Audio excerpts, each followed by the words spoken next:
Pause, my child. Stop scrolling.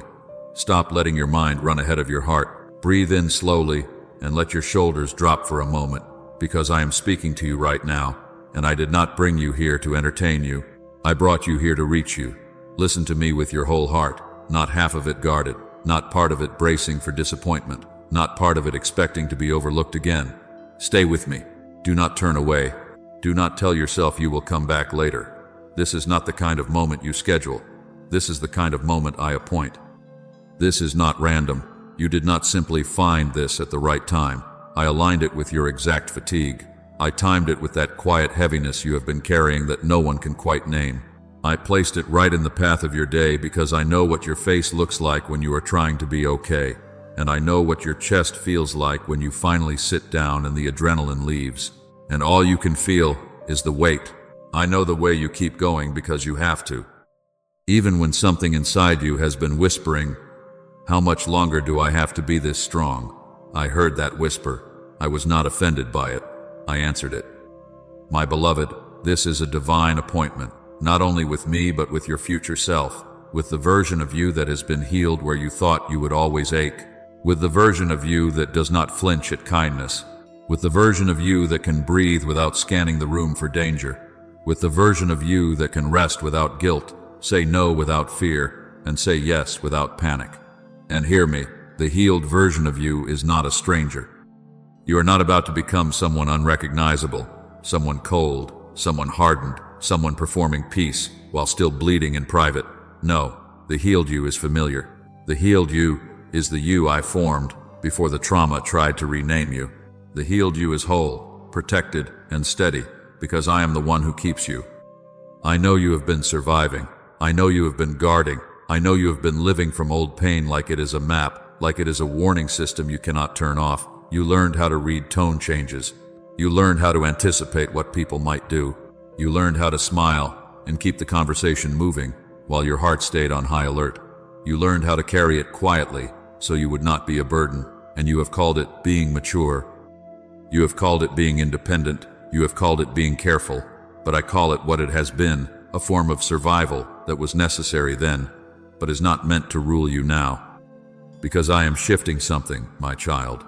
I am interrupting the loop. I am touching the place where you have been stuck in the same emotional weather, sunny on the outside, storming on the inside. And I am not speaking to create fear in you. I am speaking to awaken you. I am speaking to pull you out of that numb, exhausted autopilot where you keep functioning but you stopped expecting to feel safe. I am restoring expectation in you, not just for a better day, but for a healed life. A life where you are not defined by what happened, not driven by what broke, not led by what you lost, but anchored in who I say you are. And listen closely, because this is the turning point. You are closer than you think.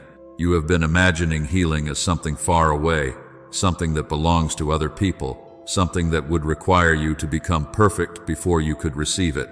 But I tell you now, healing is near, because I am near. I have been near in the moments you could not explain. I have been near in the pauses between your tears. I have been near when you said, "I'm fine," and you were not fine. I have been near when you tried to pray, and you had no words, only that ache, only that heaviness, only that silent plea. I did not miss it. I did not misread it. I gathered it. I held it. And I am answering you now in a way that will reach deeper than what you could articulate. So, let this moment become sacred to you, not because the screen is holy, but because I am speaking. Not because you are strong enough to handle it, but because I am gentle enough to heal it. Do not rush past this, as if it is just another voice. I am calling you out of survival and into restoration. I am calling you out of guarding and into wise peace. I am calling you out of hiding and into safety, real safety, not the kind you manufacture by controlling everything, but the kind I give when you trust me enough to open your hands. Stay with me until the end, my child. I will lead you through this. There will be prayer, there will be release. There will be a declaration that seals what I am beginning in you, because I am not only comforting you, I am commissioning you into a new way of living. Do not let distraction steal this word while it is landing.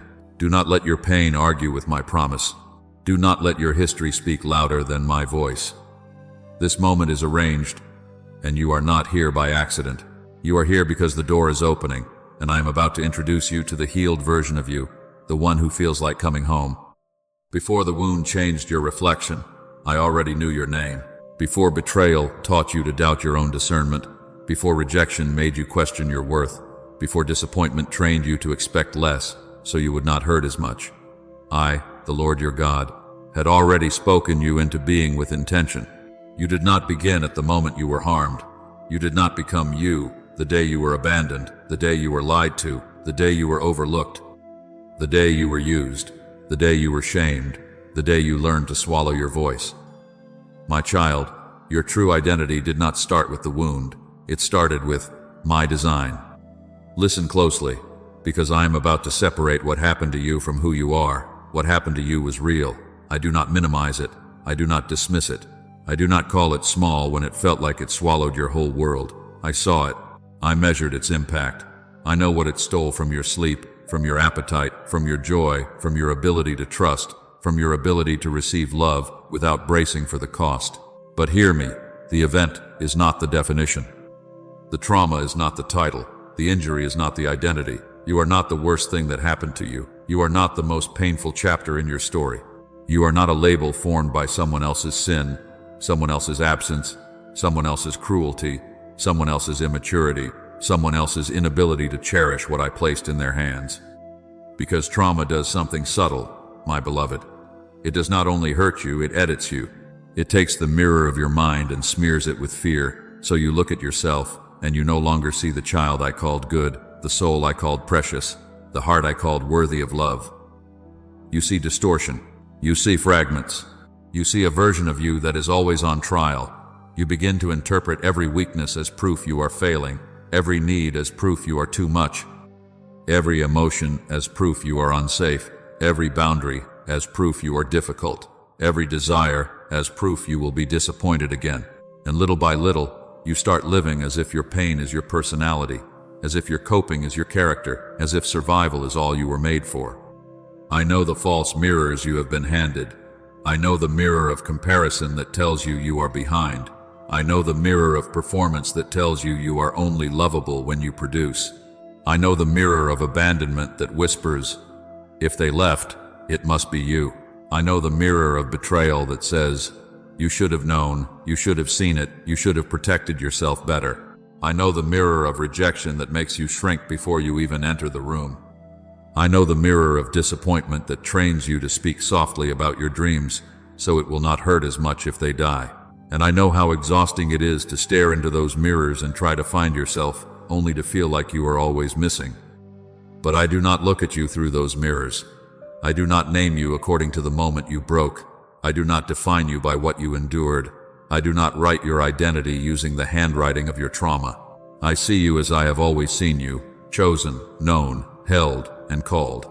I see the tenderness you tried to bury so you would not be hurt again. I see the courage it took to keep living when you were disappointed by people you trusted. I see the purity of your intentions that got taken advantage of. I see the love you kept giving even when you were afraid it would not return. I see the light you thought was gone because you dimmed it to stay safe. My child, you did not lose your essence, you covered it. You did not stop being who I made you, learn to protect who I made. And now I am not condemning you for how you survived. I am inviting you into how you were always meant to live. So let me speak this over you plainly. You are not broken goods. You are not a mistake that needs to be managed. You are not damaged beyond repair. You are not an afterthought. You are not disqualified because you have scars. You are beloved with an interrupted story, not a canceled one. The pages that felt stolen are not the end of the book. The chapter that hurt you is not the conclusion I wrote. I am the God who restores. I am the God who redeems. I am the God who takes what tried to ruin you and turns it into a doorway back into my original intention for you. And this is why the healed version of you will feel familiar. Because healing is not me making you into someone else. Healing is me returning you to yourself, returning you to the identity I spoke before anyone else spoke over you, before fear started narrating your life, before shame rewired your thoughts, before survival became your default setting. The healed you is not a stranger with a new face. The healed you is the you that existed before you started apologizing for taking up space, before you started shrinking your needs, before you started calling endurance normal and calling numbness peace. I am restoring your name in your own ears. I am restoring your value in your own heart. I am restoring your dignity in places where you learned to accept less than honor. I am restoring what was always yours, the ability to look at yourself without flinching, to hear your own voice without contempt, to receive love without suspicion, to set a boundary without guilt, to breathe without scanning for danger. And I am not only healing what hurt you, I am restoring what the hurt tried to steal from you, your confidence, your softness, your joy, your holy imagination, your sense of safety, your ability to trust me without needing to control every outcome. So come closer, my child, and let this truth settle deeper than your memories. You are not what happened. You are what I intended. You are not the distortion. You are my design. And as I heal you, you will begin to recognize yourself again, not as the one who barely made it, but as the one I have always been forming, protecting, and calling forward, even when you could not see it. I saw the nights you hid the tears, and I counted every quiet prayer. I saw the way you mastered the art of swallowing it, the way you waited until the bathroom door clicked, until the shower started, until the house finally went silent, until the car was parked and no one could hear you, and then you let the tears fall in a way you would never allow in public. I saw you press your face into a pillow so your sound would not betray you. I saw you wipe your cheeks and stand back up as if nothing happened, because you did not feel safe to be tender where people could mishandle you. And my child, you thought those moments disappeared into the dark, but they did not. They rose to me, every one of them. I saw the forced smiles that felt like weights on your cheeks. I saw you laugh at the right time while something in you was breaking. I saw you nod and say, "I'm good," because you were tired of being a problem in other people's eyes, tired of explaining what they kept misunderstanding, tired of watching their attention drift the moment your truth became inconvenient. I saw the anxiety sitting heavy in your chest like you could not get a full breath. I saw you overthink at night until your mind felt like a room with the lights stuck on, replaying conversations, rewriting endings, scanning for what you missed, wondering if you said too much, wondering if you should have stayed quiet, wondering if you were safe, wondering if you were loved, wondering if you were too much.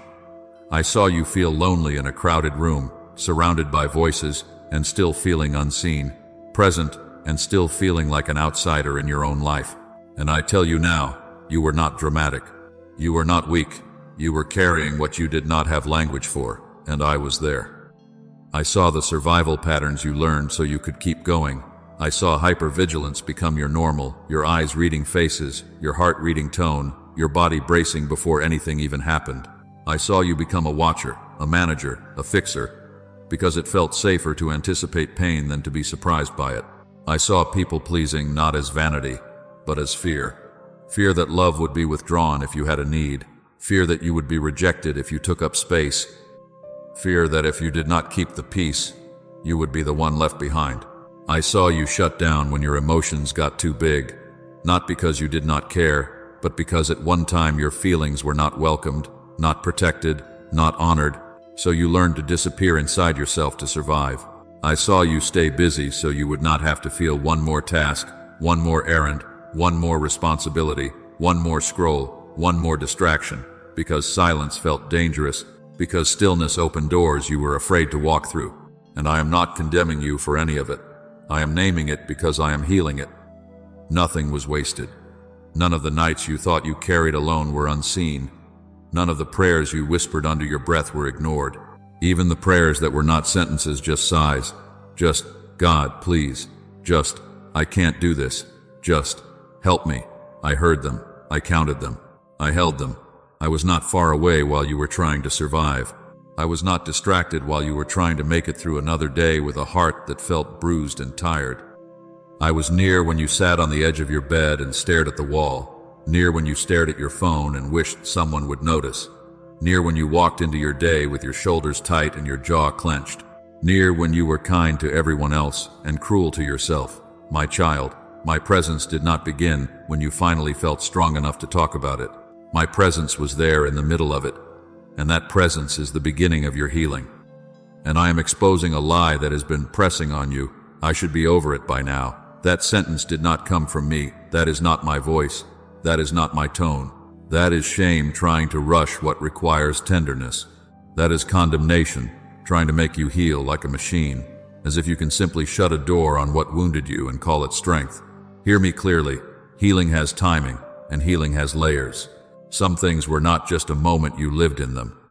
Some things were not just an event, they changed how you trusted, how you rested, how you spoke, how you hoped, how you saw yourself. And I do not shame you for having a nervous system that learned to protect you. I do not shame you for having memories that still sting. I do not shame you for being triggered by what others think is small. I am the Lord your God, and I am patient with what is tender in you. So, do not punish yourself for still feeling. Do not call yourself faithless, because you have flashbacks, because you have moments where your heart races, because you go quiet, because you need reassurance, because you struggle to receive. My child, you are not failing because you are still healing. You are not behind because you are still processing. You are not disqualified because you have scars. You are human, and you are mine. And I do not demand that you pretend it did not hurt in order to be loved by me. I am not asking you to perform strength. I am inviting you into restoration. Because the healed version of you is not created by pretending it didn't hurt. The healed version of you is formed when you let me touch the real place, not the polished place, not the spiritual place you know how to talk about. The real place, the place you keep locked, the place you avoid, the place you distract yourself from, the place you numb, the place you brace around. I can heal what you will allow me to see. I can restore what you will bring into my light.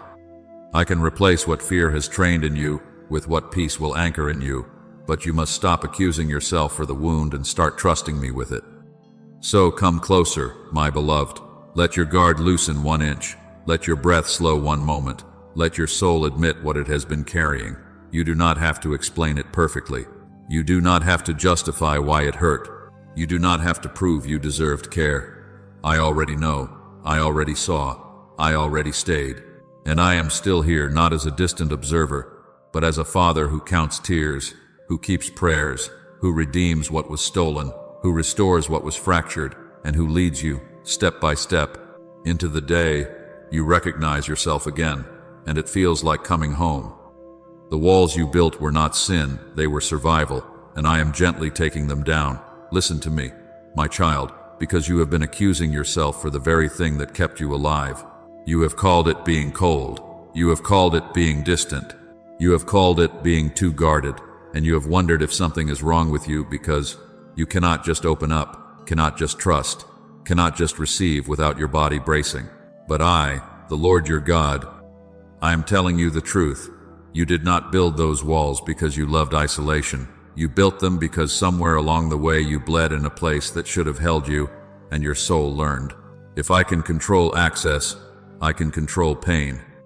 So you placed guards around tender places. You locked rooms you could not afford to revisit.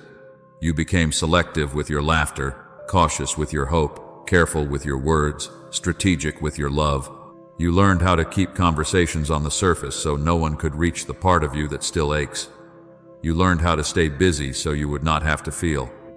You learned how to handle everything alone so you would not have to experience the disappointment of someone dropping what you handed them. And you did this not because you were rebellious, but because you were trying to survive what you did not have the strength to carry openly at the time. I am not ashamed of you for the walls. I am not offended by the locks. I am not standing outside your heart with impatience, demanding that you perform trust on command.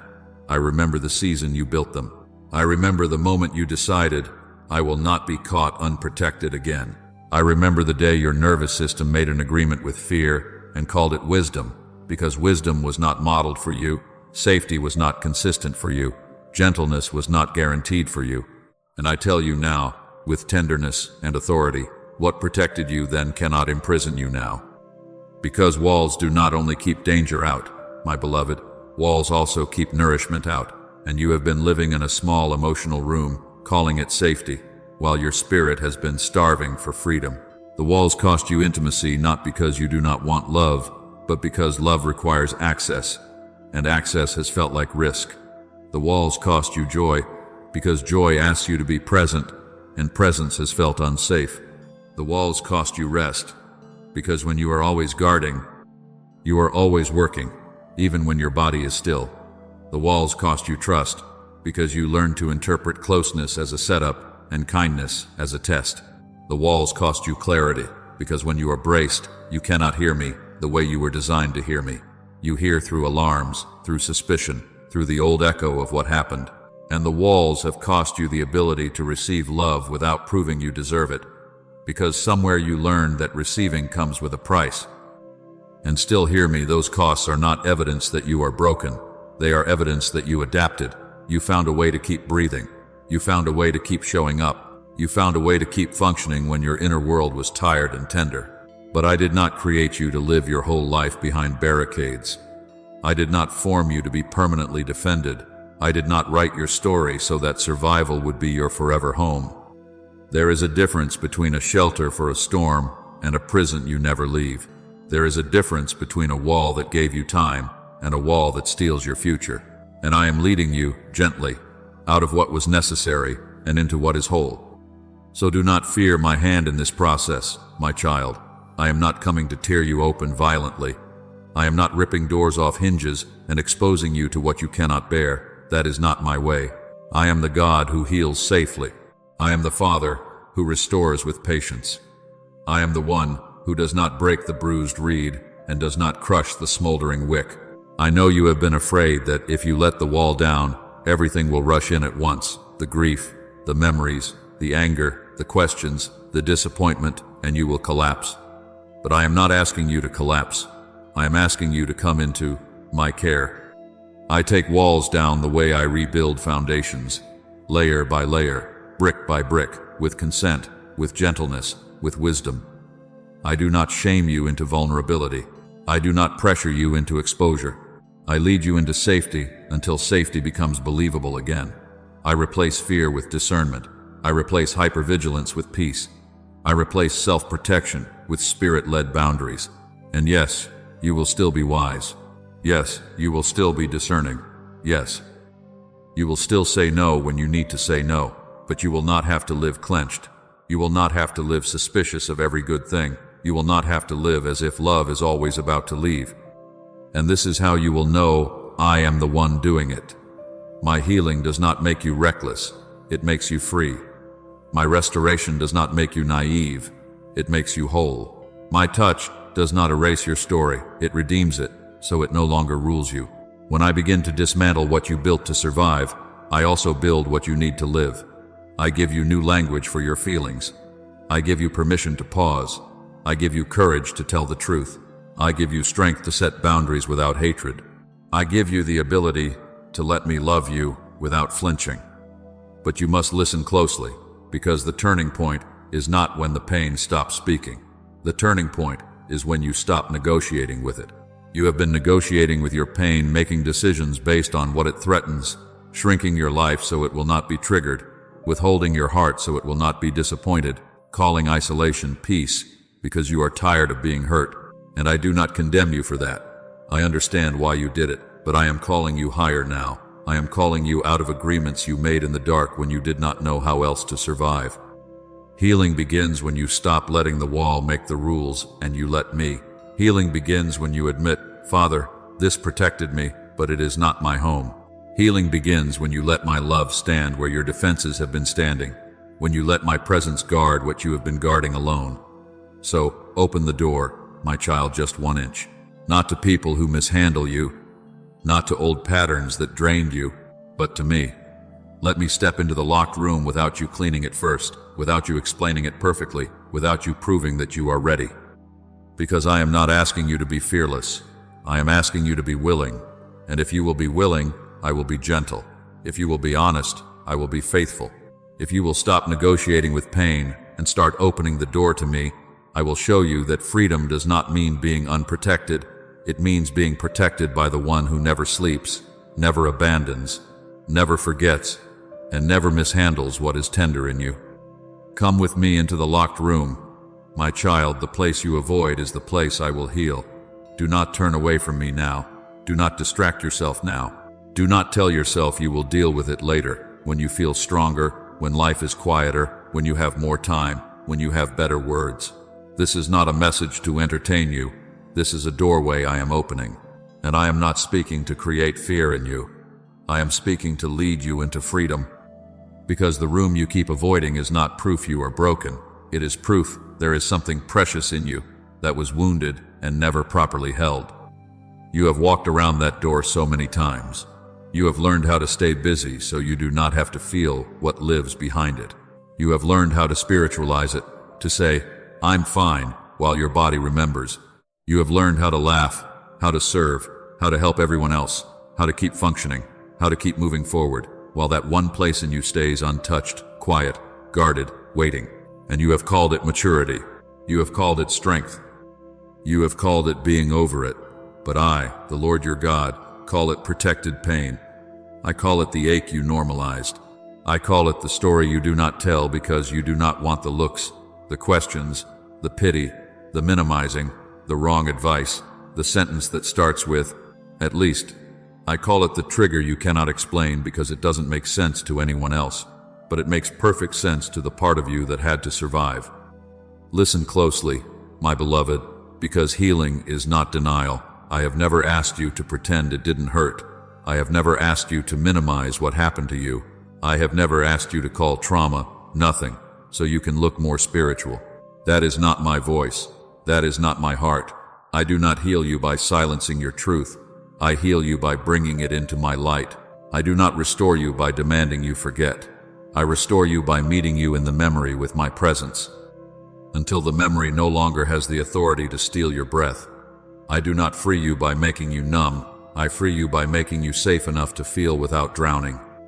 So bring me the memory, my child. Bring me the fear that rises without permission. Bring me the shame that tries to attach itself to your skin like it belongs there. Bring me the unanswered questions you have been carrying in secret. Why did they do that? Why didn't anyone protect me? Why did I stay? Why didn't I see it sooner? Why do I still react like this?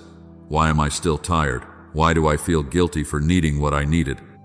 Bring me the anger you swallowed because you were taught it was too much. Bring me the grief you keep postponing because you're afraid that if you start crying, you will never stop. Bring me the part of you that still feels small when certain voices get loud. Bring me the part of you that flinches at kindness because kindness used to be followed by a cost. And do not clean the room before I enter. Do not rehearse your words to make them sound acceptable. Do not edit your pain to keep me comfortable. I already know what is in there, and I am not repelled by it. I am not intimidated by it. I am not surprised by it. I am the God who has been standing outside that door with patience, because I will not force myself into what you have locked, but I will never stop loving you enough to knock. And now, my child, I am asking you for surrender, not surrender that abandons your boundaries, not surrender that exposes you to unsafe hands, but surrender that lets your Father hold what you were never meant to hold alone. Because that locked room is not only pain, it is language you never had. It is a moment you did not have the words for. It is a confusion you could not name. It is a trembling you learned to hide. It is the place where your nervous system made vows without your permission. I will never need again. I will never trust again. I will never hope too loudly again. I will always be ready for the worst. And those vows felt like wisdom at the time, but they have been costing you your softness, costing you your rest, costing you your ability to receive what I have been trying to give you. So come with me slowly, one step, one breath, one honest sentence. You do not have to relive everything to be healed by me. You do not have to punish yourself by replaying it. You only have to let me into the place you have been managing. Let me stand beside you in the moment you felt alone. Let me speak over the part of you that believed it was your fault. Let me separate guilt from responsibility. Let me lift shame off your shoulders. Let me put words where you had only a knot in your throat. Let me hold the trembling you kept hidden. Let me sit with you in the silence you thought meant abandonment, and show you that my silence was not absence. My silence was containment, because I was keeping you from breaking while you were still learning how to breathe. And hear me, the most avoided place in your heart is often the doorway to your greatest healing. Not because the pain is your destiny, but because what you have been avoiding is where I have been waiting, with oil and wine, with tenderness and truth, with restoration that goes deeper than relief. The enemy has tried to convince you that if you open that door, you will be swallowed. But I tell you now, my child, if you open that door with me, you will be steadied, you will be held. You will be led. I will not leave you alone inside your own wounds. I will not point at you and tell you to fix yourself.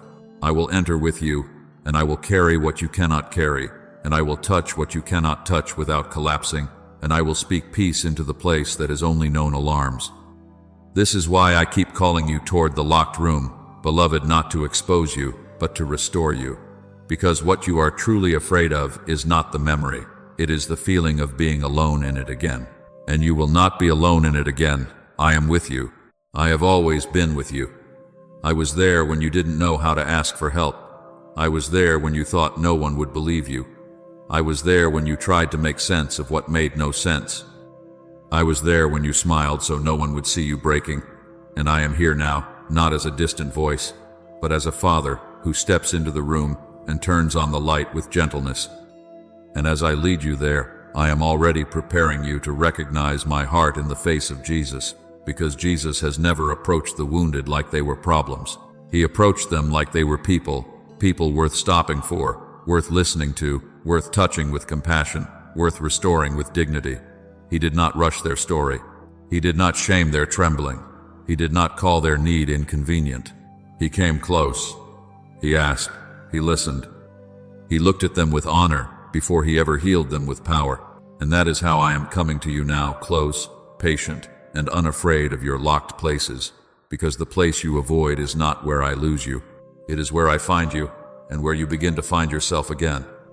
Remember how Jesus looked at the wounded, my child, not as problems to be managed, not as interruptions to be avoided, not as inconveniences to be pushed to the side, but as people worth restoring. Remember how he moved toward the ones everyone else stepped around. Remember how he did not flinch when pain showed up in public. Remember how he did not measure a person by the way they were bleeding. He measured them by the Father's intention, by the image stamped on them before the world bruised them, by the name heaven called them when others only called them issue, shame, unclean, difficult, too much. I want you to see him clearly. See him touching the untouchable, not with hesitation, not with disgust, not with distance, but with compassion that closed the gap. See him lifting the bowed, not by telling them to straighten up and get it together, but by placing his attention on them until they remembered they were allowed to stand. See him defending the condemned, not because he agreed with every choice they had ever made, but because he refused to let a crowd reduce a human being into a sentence. Hear me, my beloved. He did not heal people as projects. He restored people as people. He gave dignity before he gave relief. He gave belonging before he gave breakthrough. He gave presence before he gave a miracle. And that is what I am doing with you right now, because you have been asking me only for relief, when what I have been after is restoration. You have been praying, take this away, and I have been answering, come here. Not because I enjoy watching you struggle, not because I am slow, not because I am withholding goodness, but because the deepest wound was not only what happened, it was what it convinced you about you. It tried to rewrite your reflection. It tried to rename you. It tried to make you believe you were the problem because you were affected. It tried to make you believe your tenderness was a defect. But I tell you now, with all the authority of heaven, I am not disappointed by your tenderness. I do not despise the part of you that feels deeply. I do not roll my eyes at the part of you that still trembles. I call it worth healing. I call it worth protecting. I call it evidence that your heart is still alive. Do you remember his pattern, my child, how he would ask, what do you want me to do for you? He who had all power in his hands still honored agency in the wounded. He did not override. He did not force. He did not treat people like they had no voice just because they had pain. He asked. He listened. He let them name it. He let them desire. He let them choose. Because love does not heal you by taking your humanity from you. Love heals you by restoring your humanity to you. And I am asking you now, the same way, with the same gentleness. What do you want me to do? Not what do you want to pretend you don't need. Not what do you think you're allowed to ask for. Not what sounds small enough to be acceptable. What do you want me to do in that locked place? What do you want me to lift? What do you want me to untangle? What do you want me to restore? Some of you have been afraid to answer because you are tired of disappointment. Some of you have been afraid to answer because you learned that wanting is dangerous. Some of you have been afraid to answer because you were punished for needs, shamed for feelings, labeled for tears. But I am not like those who mishandled you. I am not threatened by your honesty. I do not retreat from your desire. When you tell me the truth, I do not turn away, I come closer. When you name what you need, I do not call you weak, I call you brave. When you admit, Father, I want to feel safe, I do not accuse you of lacking faith. I begin to rebuild the places fear tore down. So listen to me, my beloved, because I am stripping the old sentences off your soul even as I speak. You are not too much. You are not too sensitive. You are not too far gone. You are not damaged goods. You are not a burden because you have wounds. You are not disqualified because you still have triggers. You are not faithless because your body remembers what your mouth never said out loud. That is not who you are. That is what you have carried. And I am separating the burden from the bearer. I am separating the trauma from the identity. I am separating the chains from the heart. Because when Jesus looked at the wounded, he did not only see what hurt them, he saw who they were beneath it. He saw a daughter where others saw a disorder. He saw a son where others saw a failure. He saw faith where others saw fragility. He saw worship where others saw weakness. And he called people back to themselves. He did not simply stop the bleeding. He restored the person who had been shrinking under the weight of being misunderstood. He gave them their place back. He gave them their voice back. He gave them their dignity back. He gave them permission to live without apologizing for taking up space. And this is what I want you to expect from me now, my child. Not merely a quieter symptom, not merely a calmer week, not merely a momentary breath of relief, but the restoration of personhood, the restoration of your sense of self, the restoration of your ability to be present without bracing, the restoration of your capacity to receive love without scanning for the hidden cost, the restoration of your laughter without suspicion, the restoration of your no without guilt, the restoration of your yes without fear. And hear me carefully, because this is where hope becomes personal. The healed version of you is not a stranger. The healed version of you is not a hardened version of you. It is not you with your heart removed, so you can finally stop feeling. No, my beloved, the healed version of you will carry the same heart, the same tenderness, the same depth, the same capacity to love, the same sensitivity to my voice. The difference is this: it will no longer be chained. It will no longer be ruled by alarms. It will no longer be driven by the fear of being left. It will be familiar, but free. It will be whole, but still you. It will be soft, but protected. It will be open, but discerning. It will be strong, but unforced. So do not be afraid of what I am healing, and do not be ashamed of what you have felt. Let the gaze of Jesus rest on you right now, the gaze that does not reduce you, the gaze that does not rush you, the gaze that does not blame you for bleeding, the gaze that honors you enough to ask, and loves you enough to restore. Because in my kingdom, healing is not just the end of pain. Healing is the return of your dignity. Healing is the return of your name. Healing is the return of the person you were always meant to be, before fear tried to edit you down into survival. And now listen to me, my child, because this is where your heart has been weary. This is where you have wrestled in the dark. This is where you have looked at the calendar and wondered if I forgot, if I moved on, if I chose someone else, if your story somehow disqualified you from the speed you watched other people receive. But I, the Lord your God, am speaking to you with clarity. Waiting has not been rejection. Silence has not been abandonment. Delay has not been denial. What you have called too late, I have called not yet, and I did not say not yet to punish you. I said not yet to protect you. Because there were versions of you, beloved, that were still trying to survive every room you entered. There were versions of you that could not rest even when nothing was wrong. There were versions of you that would have called a familiar ache home simply because it was familiar. There were versions of you that would have mistaken intensity for love, pressure for purpose, chaos for connection, because your nervous system had been trained to recognize alarm as normal. And if I had opened certain doors earlier, you would have walked through them carrying a wound that still believed it had to earn safety, and you would have collapsed under the weight of what you were trying to hold together. So yes, I withheld certain connections, not because I wanted you lonely, but because I refused to let you attach yourself to what would reopen what I was trying to close.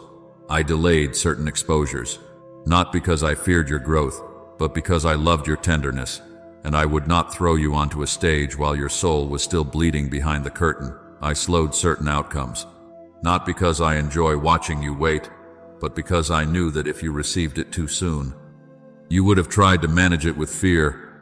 You would have tried to maintain it with striving. You would have tried to protect it with control, and control is a heavy substitute for trust. There are things you begged me for that I did not hand to you in the condition you were in, because you were still bracing for impact in places where I was trying to teach you peace. You were still apologizing for your needs in places where I was trying to restore your voice. You were still negotiating with old pain, still making decisions from the question, what if it happens again, instead of the truth. My Father is with me now, and I will not give you a promise that becomes a pressure. I will not answer a prayer in a way that turns into another battlefield. I am not merely giving you what you asked for. I am preparing you to carry what I am giving you without losing yourself in it. Do you see it now, my child, how I have been answering in stages? You asked me for healing, and I began by stabilizing you. You asked me for freedom, and I began by teaching you to breathe again. You asked me for restoration, and I began by dismantling the lies you believed about why you were hurt. You asked me to remove the pain, and I began by strengthening the part of you that trembled when the pain spoke. Because before I send you forward, I steady you within. Before I release you into wider spaces, I secure you in secret places. Before I let you run, I heal the limp. Before I let you build again, I rebuild the foundation that trauma tried to crack. And I want you to notice the signs of growth you have overlooked, because you have been measuring your life only by what has not happened yet. You have been looking for the big door, while I have been showing you the quiet evidence that you are becoming. Your discernment is stronger than it used to be. You can feel what is off without needing a dramatic moment to prove it. Your boundaries are firmer than they used to be. You can say no and still sleep at night. Your identity is clearer than it used to be. You are no longer as easily renamed by someone's mood, someone's opinion, someone's leaving. Your dependence on me is deeper than it used to be. You do not run to noise as fast. You have started to return to my presence as your first language, not your last resort. And yes, you still have moments where you feel the ache of the weight. Yes, you still have days where you wonder when it will fully shift. But I'm teaching you something holy in the in-between. I am teaching you to receive without panic. I am teaching you to be loved without suspicion. I am teaching you to be blessed without bracing for the bill. I am teaching you to hold good things with open hands, instead of white-knuckled fear. Because the healed you, the you I am introducing you to, does not collapse when something good arrives. The healed you does not sabotage peace because it feels unfamiliar. The healed you does not confuse quiet with danger. The healed you can live in blessing without losing your breath. So, do not misinterpret my timing, my beloved. There were battles you did not have to fight because I delayed what would have drawn you into them. There were entanglements you did not have to untangle because I closed what looked like an opportunity. There were rooms you did not have to re-enter because I kept you from going back just to prove you were strong. I have been protecting you from the version of you that would have bled trying to be chosen by people who were not assigned to your healing. I have been protecting you from building a future on a nervous system that never felt safe. I have been protecting you from receiving what you prayed for and then blaming yourself when it felt too heavy to hold. And hear me, because I am not only explaining the delay, I am announcing the shift. This season is moving from endurance to emergence. Not emergence that rushes, not emergence that performs, not emergence that proves, but emergence that is steady, emergence that is rooted, emergence that is protected. I am not throwing you into the deep without teaching you how to float in. My peace. I am not forcing you into the next chapter while your heart is still afraid of the page turning. I am walking with you, step by step, breath by breath, because I would rather bring you out whole than bring you out fast. So let the delay be redeemed in your mind. Let it lose its power to accuse me. Let it lose its power to shame you. Let it lose its power to tell you that you are behind. You are not behind, my child. You are being prepared. You are not forgotten. You are being fortified. You are not overlooked. You are being covered. And what is coming is not coming to break you. It is coming to meet you as you are becoming. Because you could not carry this healing earlier, not because you were weak, but because you were still carrying too much alone. And I am not interested in giving you a miracle that you have to maintain with fear. I am giving you restoration that you can live in. I am giving you peace that can stay. I am giving you wholeness that does not collapse when the memories knock. I am giving you a future that does not require you to abandon yourself to keep it. So stay with me here, my beloved. Do not rush ahead of my pace. Do not punish yourself for not arriving sooner. Do not call preparation wasted time. I have been doing careful work in you, quiet work, deep work, lasting work. And now, as the season turns, you will feel it. The weight of striving will begin to lift. The frantic need to figure everything out will begin to loosen. The constant bracing will begin to soften, because you are stepping into what you asked me for, but you are stepping into it different than you were before. This is the mercy of my timing. I did not just plan the door, I prepared the one who would walk through it. And you are closer than you think. You are not going back to who you were, my child. Listen to me. I am not rewinding your life to a version of you that existed before you learned what pain could do. I am not asking you to pretend you never saw what you saw, or never felt what you felt, or never survived what you survived. I am not restoring you by erasing your story. I am restoring you by redeeming your story. By taking what tried to fracture you and using my hands to make you whole in the very places you thought would always ache, because healing is not a return to the past. Healing is the strength to live forward without losing yourself.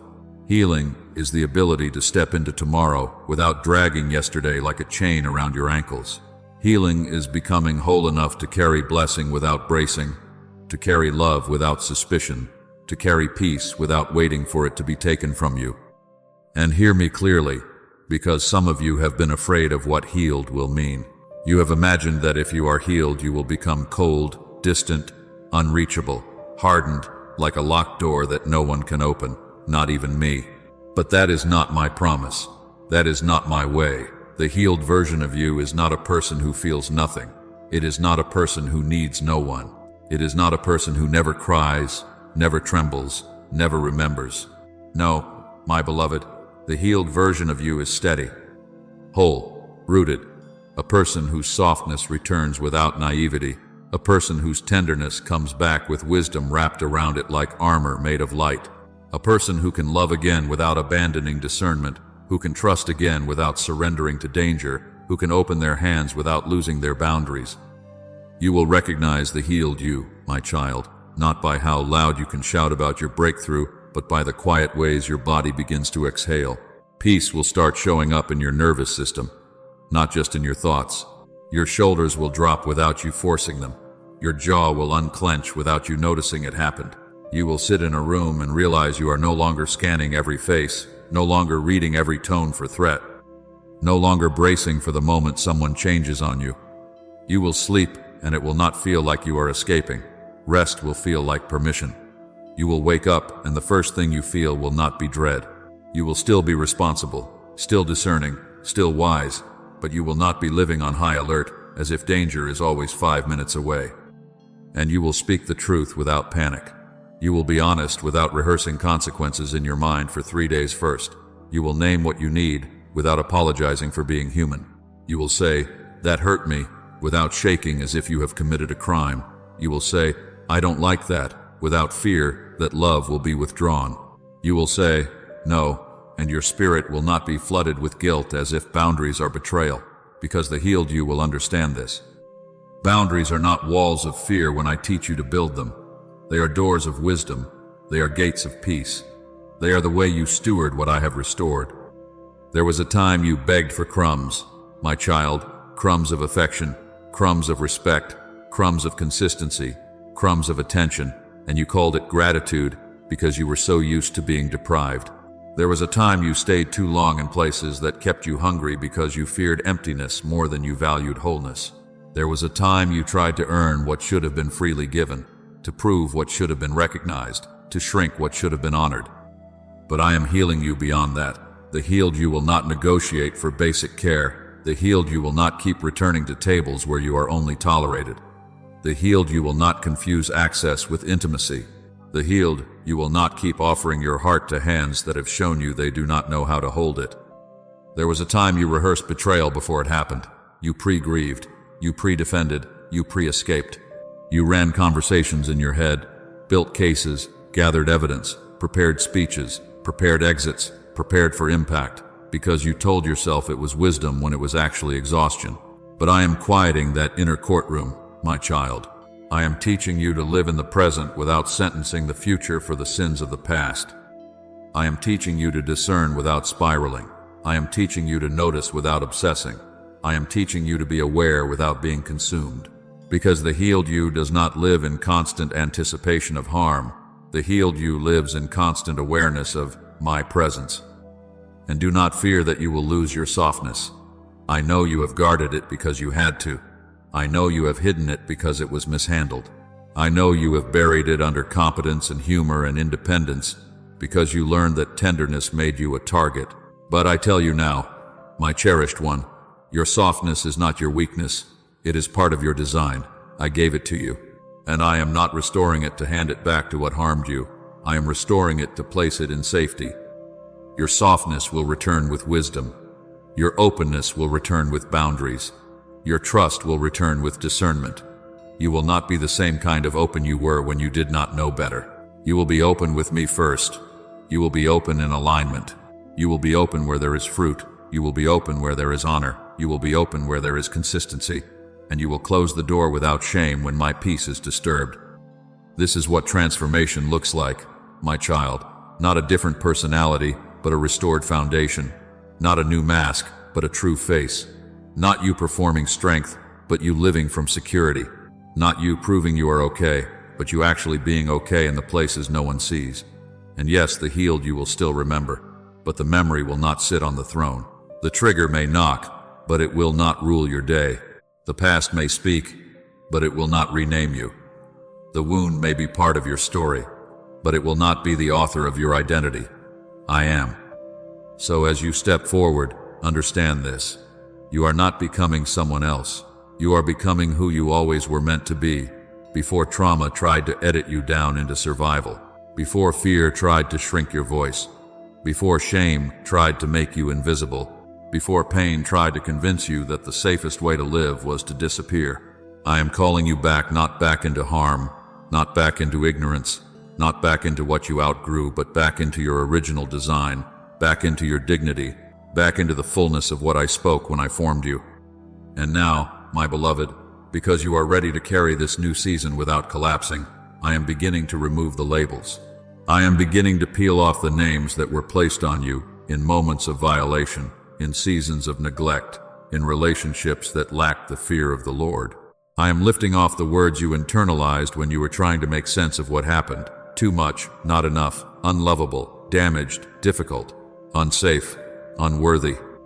I am stripping them gently, one by one, like old bandages that have been stuck to skin for too long. And in their place, I am going to put my name for you, my true sentence over you, because the only identity that will sustain you in what is coming is the identity I speak, not the identity pain wrote. Listen to me, my beloved, because I am not merely comforting you, I am correcting what has tried to define you. I am reaching into the places where pain left sticky notes on your soul, where trauma tried to label you like a file, where other people's sin tried to become your identity, where your worst moments and their worst treatment of you tried to form a permanent name. And I am peeling it off, gently but completely, not halfway, not temporarily, not with you still wearing the residue of it and calling it humility. I am stripping the labels, because you cannot walk into what I am opening while carrying names I never gave you. Some of those labels were spoken over you in anger, some were implied through abandonment, some were stitched into you through repetition, through the same wound, the same pattern, the same dismissal, the same rejection that kept happening until your heart started concluding, this is just who I am. And I know the list you carry, even if you never say it out loud. Unlovable, too broken, too much, hard to love, always left, always replaced, always the one who tries harder. Unsafe to trust, unsafe to hope, danger follows me, I ruin good things, I attract loss, I'm damaged. My child, those are not identities. Those are injuries talking. Those are survival conclusions. Those are the echo of what happened, not the voice of who you are. I, the Lord your God, am speaking over you now, and my voice outranks every label pain tried to stitch into your soul. My voice outranks what they called you. My voice outranks what you called yourself in the dark when you were trying to make sense of why you were hurt. My voice outranks the way your body flinched and decided you must be the problem. My voice outranks the shame that tried to attach itself to you like it belonged there. And I am saying to you, you are chosen, you are held, you are restored, you are guided, you are protected, you are taught, you are healed. You are not an accident of suffering, you are the intention of heaven. You are not a mistake that love tolerates. You are my child whom love pursues. Do not argue with me. Do not try to negotiate with my naming because you still feel the bruise. I did not ask permission from your trauma to call you mine. I did not wait for your past to agree before I set my hand on you. I do not define you by what you endured. I define you by what I designed. What happened to you may have marked a memory, but it will not mark your destiny. It may have left a scar, but it will not write your future. It may have introduced fear, but it will not be your compass. It may have taught your nervous system to brace, but it will not be your lifestyle, because I am not rebuilding you for the purpose of surviving better. I am restoring you for the purpose of living free. And I am dealing with shame, my child, because shame has been the hidden ink in many of those labels. Shame told you, if you were stronger, it wouldn't have happened. Shame told you, if you were easier, they would have stayed. Shame told you, if you were smarter, you would have seen it coming. Shame told you, if you were more spiritual, you would be over it by now. But shame is a liar, and I am pulling it out by the root. You were not hurt because you were worthless. You were hurt because someone mishandled what was valuable. You were not abandoned because you were unlovable. You were abandoned because someone did not have the capacity to honor covenant, honor consistency, honor truth. Do not wear their lack as your name. So receive this, because it is part of your deliverance. You are allowed to move on. You are allowed to heal without asking everyone for permission. You are allowed to grow without explaining every detail of your story to people who only want information, not transformation.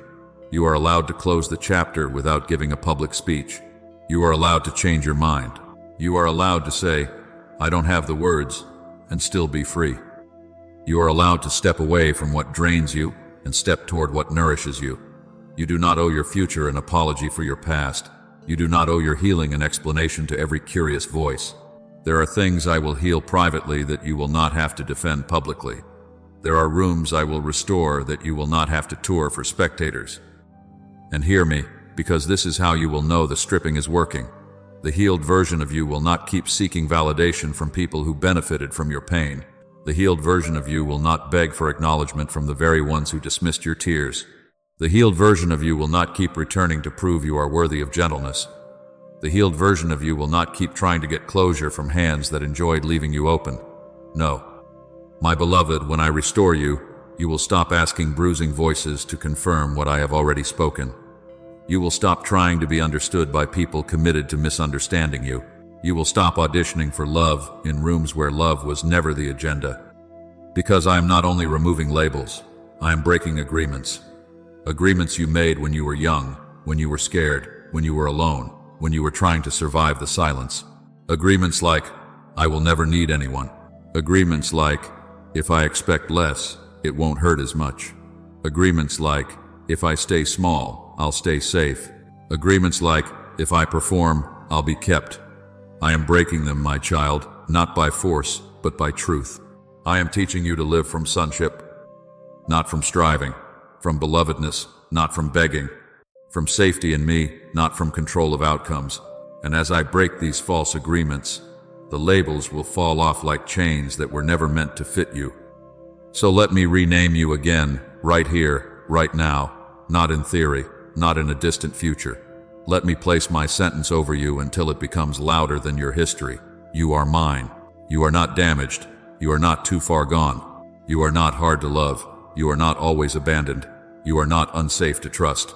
You are being healed, and you are being taught, and you are being protected, and you are being guided day by day, step by step, layer by layer. And the more you agree with my voice, the more those old names will lose their grip, because they cannot survive where truth is welcomed.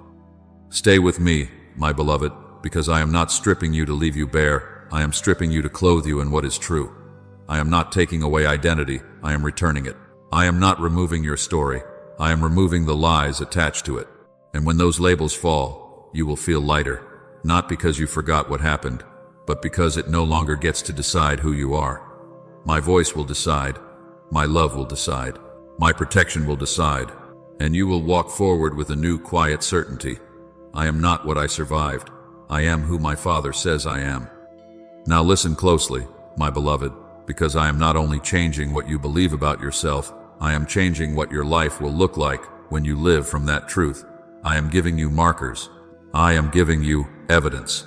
I am giving you a way to recognize the healed version of you, so you do not keep measuring your healing by the absence of all memories, or the absence of all triggers, or the absence of all emotion. No, the healed you will be recognizable by something deeper than a perfect day. The healed you will be recognizable by peace that doesn't need permission, peace that doesn't ask every room, every person, every mood, every message, every silence. Is it safe for me to breathe? Peace that comes from knowing I am with you, knowing I am guarding you, knowing you do not have to fight for your existence in every conversation. And here is one of the first signs, my child, your reactions will begin to slow. Not because you are numb, but because you are no longer being hijacked by old alarms. You will notice it in small moments when something unexpected happens, and you do not immediately spiral, when someone's tone shifts, and you do not immediately assume abandonment, when a door closes, and you do not immediately call yourself cursed. You will feel the space I am creating between the trigger and your response. That space is healing. That pause is freedom. That breath you take before you speak is not weakness. It is wisdom returning to your body, because your body has lived too long sounding the alarm at every shadow, flinching at every change, bracing at every silence, preparing for impact even on days I have already covered. And I am teaching your nervous system to recognize my presence as safety, not chaos as normal. You will also begin to explain yourself less. Hear me, because this is important. The healed, you will not stand in court every day trying to prove your innocence for having needs. The healed you will not write speeches in your mind to justify your boundaries. The healed you will not keep giving 10 paragraphs to people who only deserve a sentence. You will become clean in your yes and clean in your no. You will say what you mean without decorating it with fear. You will stop over-apologizing for taking up space. You will stop calling self-respect being difficult. You will stop negotiating with discomfort, as if discomfort is always danger. And you will feel it how lighter life becomes when you stop trying to manage other people's reactions as your full-time job. And I tell you this, my beloved, your pace will change. The healed you move slower, not because you are falling behind, but because you are no longer running from yourself. Trauma taught you to rush to fix it, rush to smooth it over, rush to make it okay, rush to be liked again, rush to be safe again. But I am restoring you to a pace where you can hear me. I am restoring you to a pace where you can discern. I am restoring you to a pace where you can feel what is true in your body without drowning in it. You will stop forcing instant intimacy. You will stop calling urgency connection. You will stop calling intensity love. You will no longer need everything fast to feel secure, because security will be rooted in me, not in speed. And watch the relational fruit, my child, because healing always bears fruit. You will begin to choose safer people, not the loudest, not the most impressive, not the most familiar, but the ones who carry consistency. The ones whose words match their patterns. The ones who honor your boundaries without punishing you for them. The ones who can hold your story without using it against you. You will recognize safety not by butterflies, but by peace. You will recognize alignment not by adrenaline, but by steadiness. And you will begin to walk away from what is unsafe without needing revenge to make you feel powerful. You will not have to curse what you leave to prove you were right. You will not have to destroy what harmed you to be free from it. Sometimes, freedom is simply leaving with your dignity intact. Sometimes, deliverance is not a dramatic confrontation. It is a quiet exit with your head lifted, your heart protected, and your spirit no longer begging for what I have already promised to provide. The healed you will be able to love without losing yourself. Hear me. I am not healing you into isolation. I am not healing you into hardness. I am not healing you into a locked door. I am healing you into love with wisdom, love with boundaries, love with discernment, love that does not abandon the soul I restored just to keep a relationship alive. You will stop disappearing to keep the peace. You will stop shrinking so others feel large. You will stop betraying your own spirit to avoid conflict. You will be able to say, "I care about you," without handing over the keys to your well-being. You will be able to be kind without being controlled. You will be able to be generous without being drained. Because the healed you knows that love is not measured by how much you tolerate.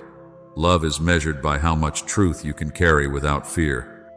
And now let me speak to your boundaries, because I am sanctifying them.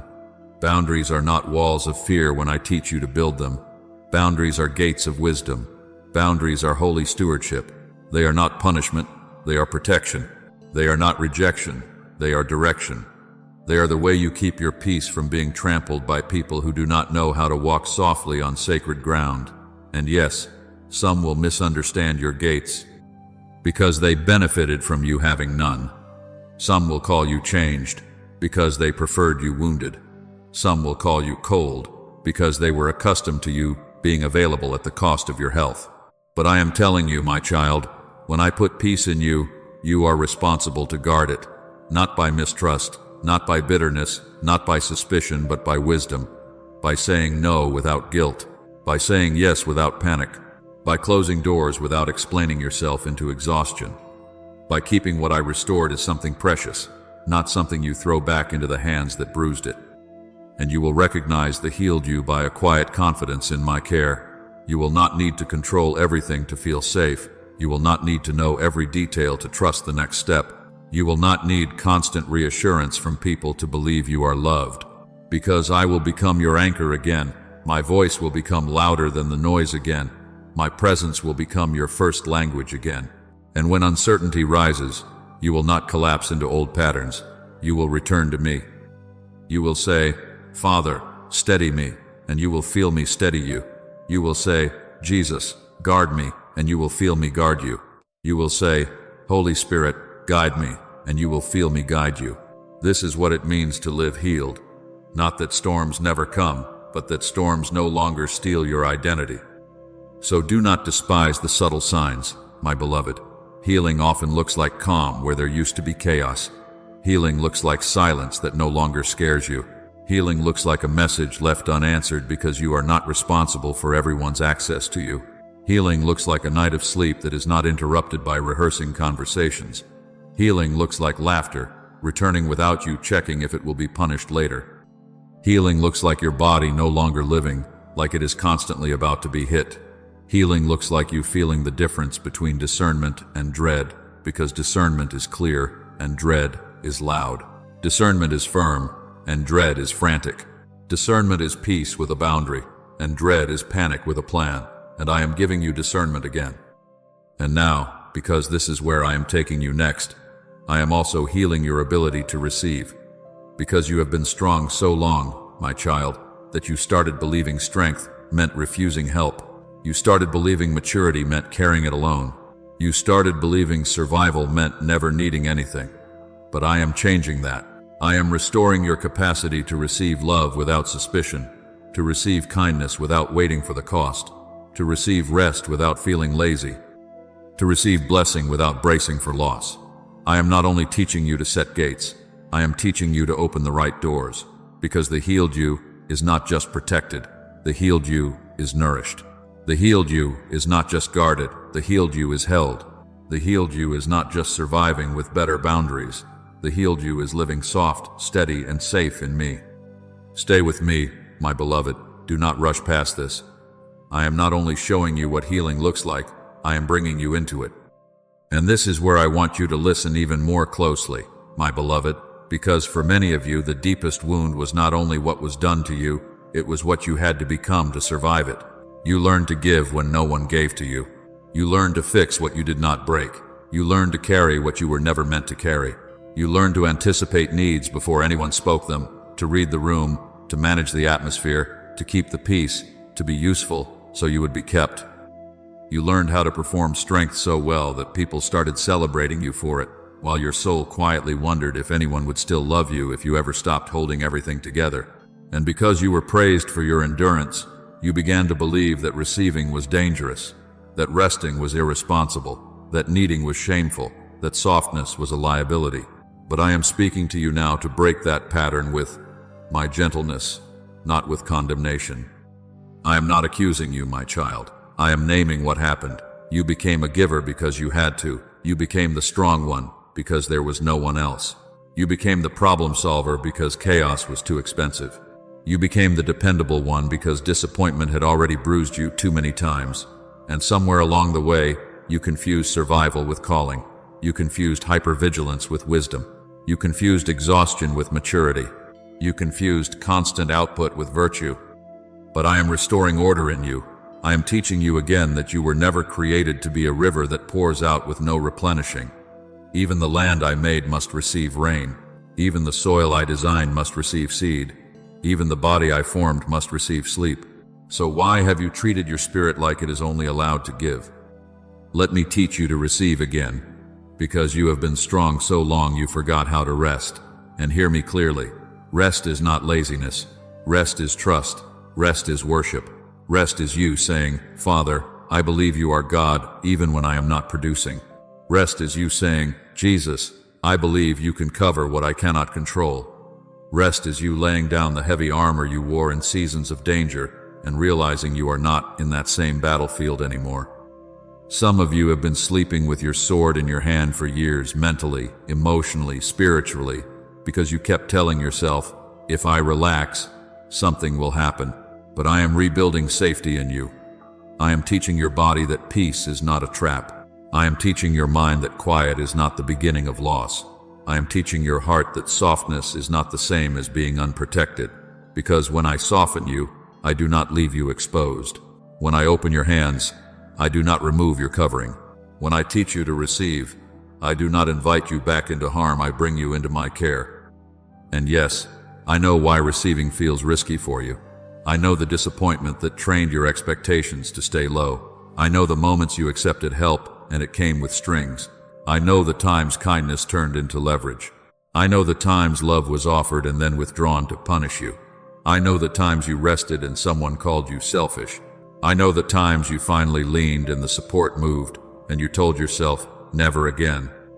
So you built a life where you rarely need anyone. You built systems. You built independence. You built contingency plans. You built emotional distance that looks like peace to others, but feels like loneliness to you, and you called it safety. But I am not shaming you for that, my child.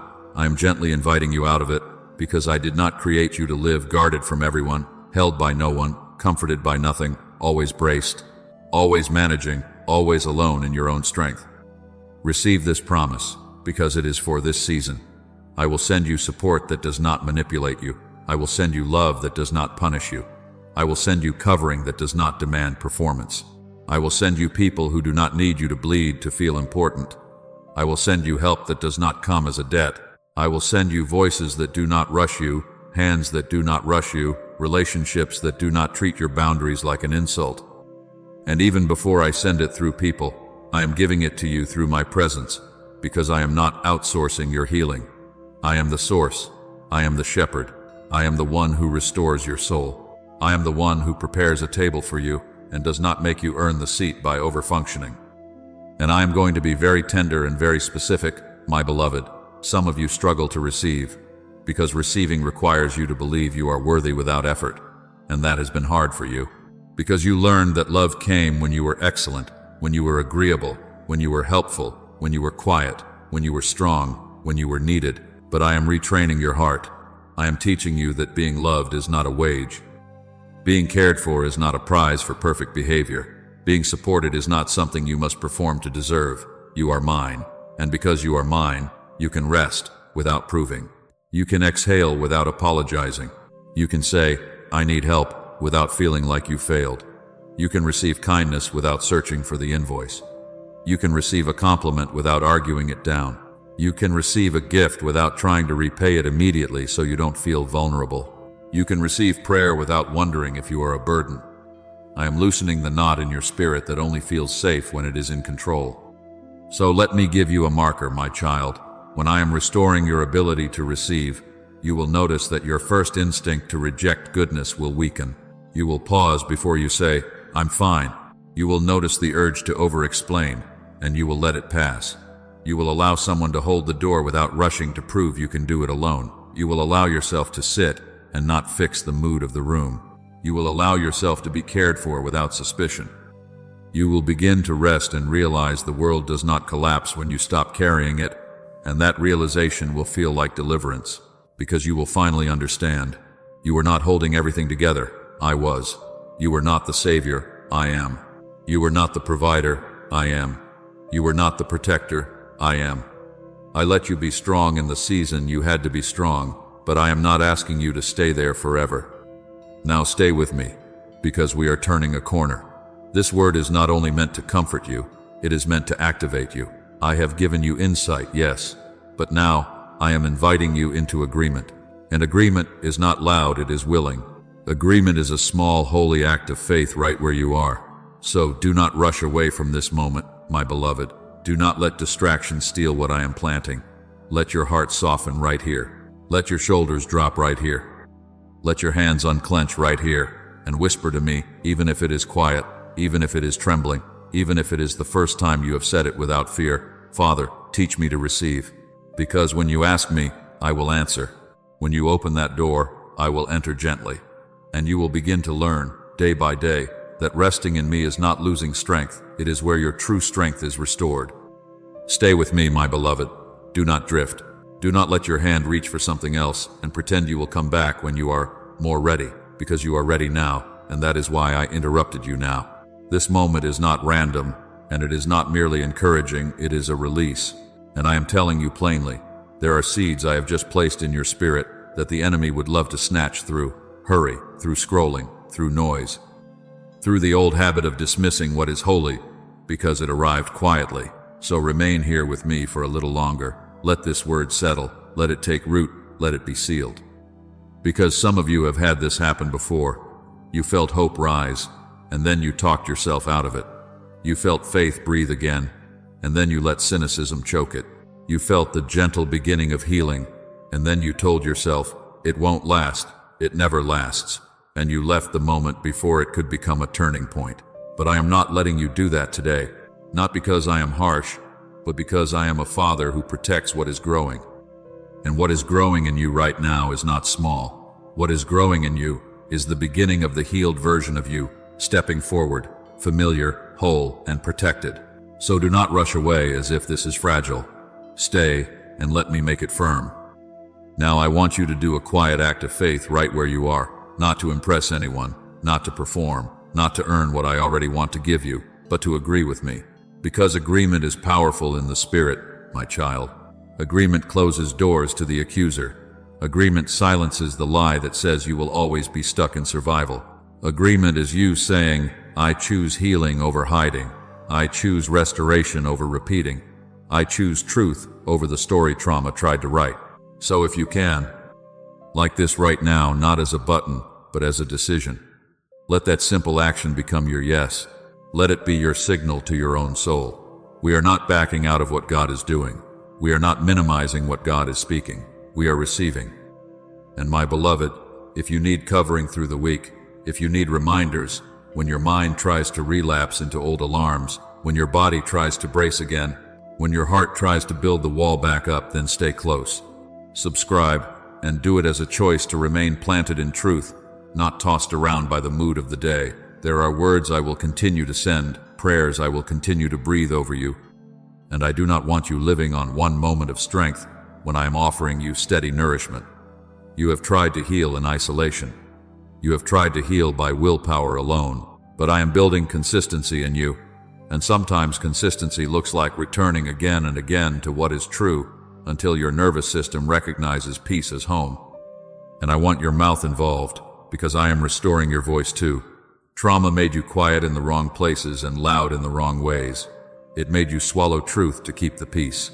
It made you over-explain to be believed. But I am giving you simple, clean words again, words that align you with heaven. So comment this as your declaration, my child, and let it be your stake in the ground.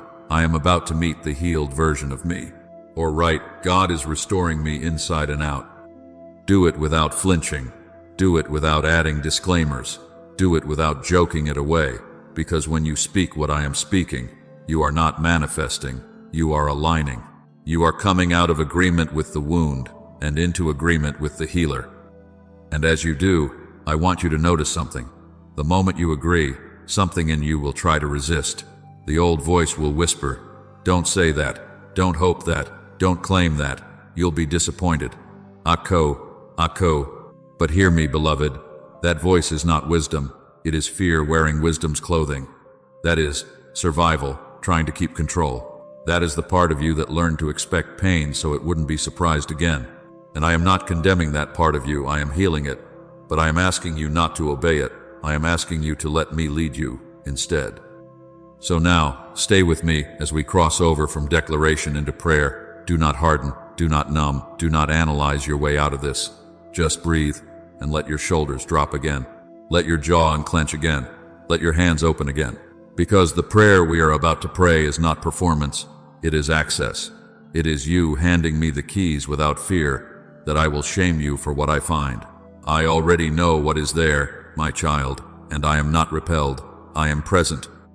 I am about to speak over you with precision, and I am about to lead you into the places you have kept locked, not to expose you, but to free you, not to relive the trauma, but to reclaim your identity, not to make you remember everything, but to make you remember me, the one who has been with you through all of it, the one who never confused your coping with your character, the one who never called your survival your name. So come closer, my beloved. This next part is holy. This next part is where the weight begins to lift, where the walls begin to come down without you feeling unsafe, where dignity is restored and the future opens without you panicking at it. Stay with me and let us pray. Now, my beloved child, come with me gently. Do not rush, do not strain, do not try to impress me with perfect words. Just let your spirit come forward, and let your body realize it is allowed to be here. Breathe slowly, even if it feels unfamiliar. And as you breathe, let this be your prayer, not as performance, but as surrender, because healing begins when you give me honest access to the places you've protected. Father, I give you access. I give you access to what I've hidden. I give you access to what I've buried under busyness. I give you access to what I have named "I'm over it" when I was not over it. I give you access to the memories I avoid, the conversations I replay, the moments my chest tightens and I do not know why. I give you access to the trigger I cannot explain, the sudden tears that come out of nowhere, the anger that surprised me, the numbness that felt safer than feeling. I give you access to the part of me that keeps watch, the part of me that scans for danger, the part of me that braces when nothing is happening. Father, I give you access to the locked room. I stop holding the handle from the inside. And Father, I bring you my grief.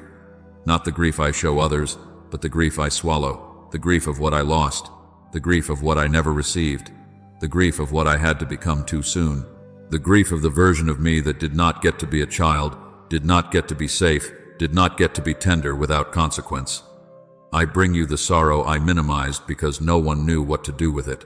I bring you the disappointment that trained me to expect less.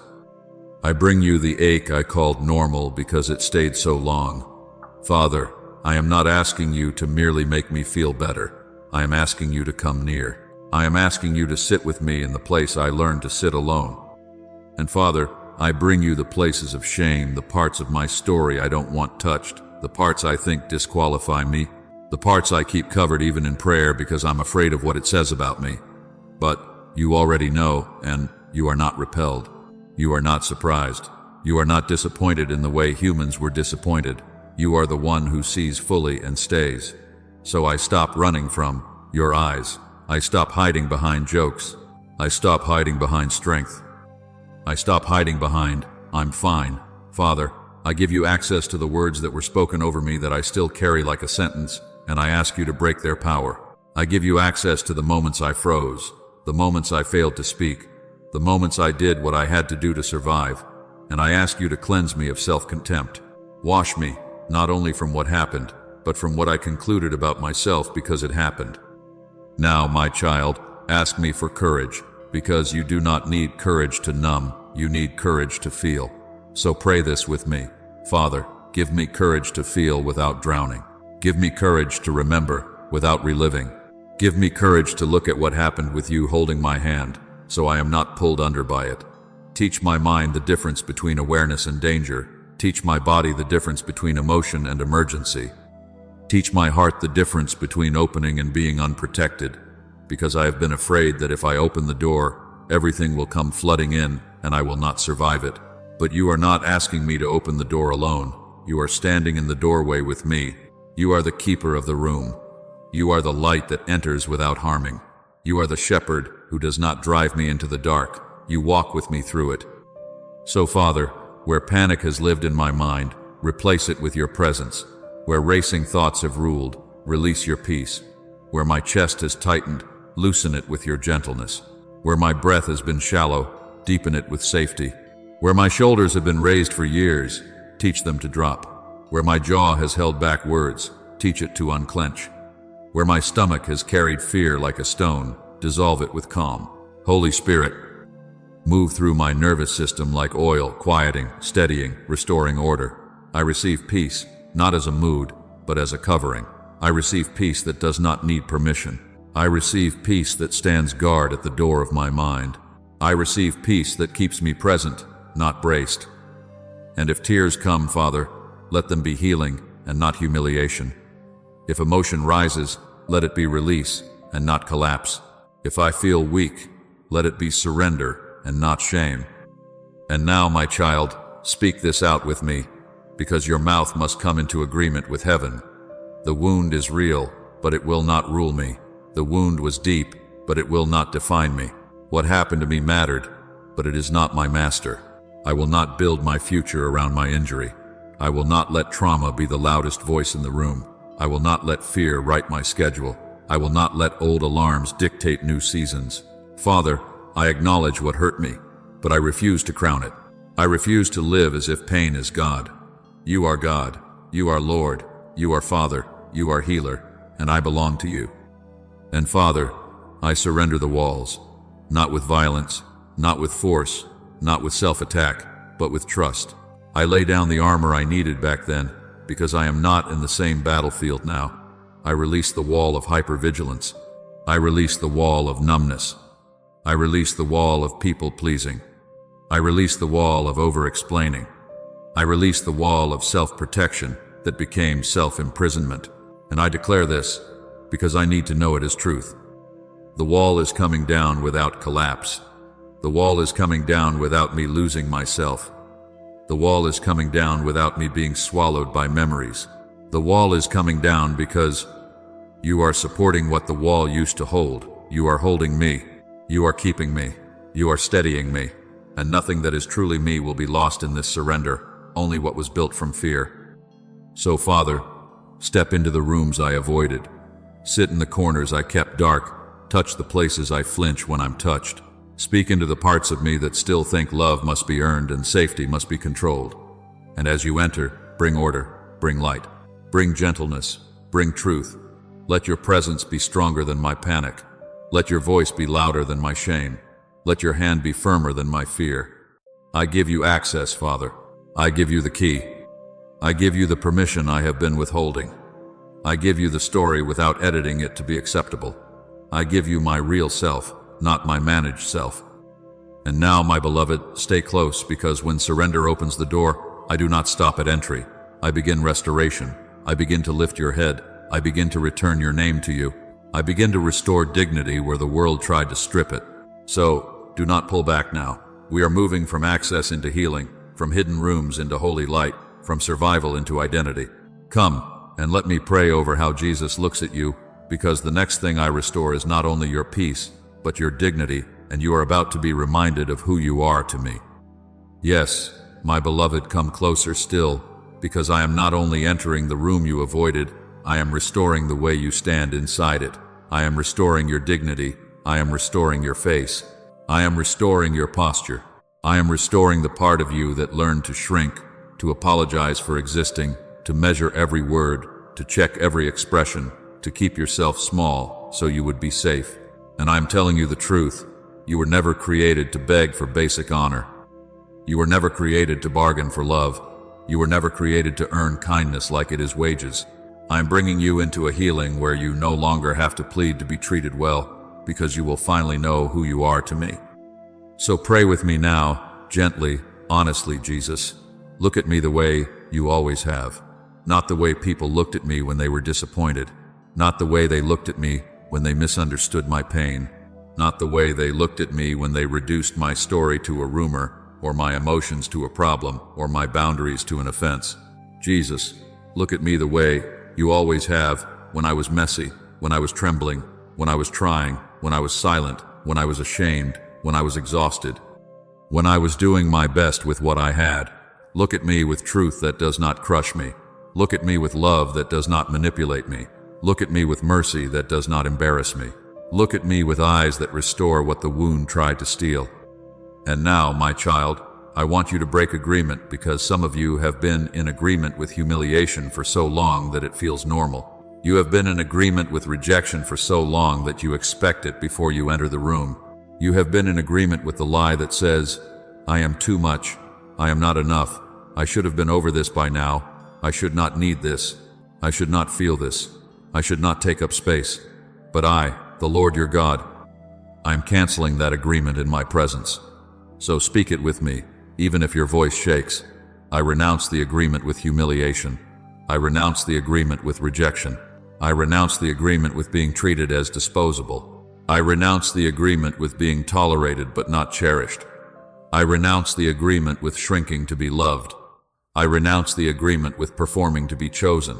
I renounce the agreement with earning what Jesus already purchased for me.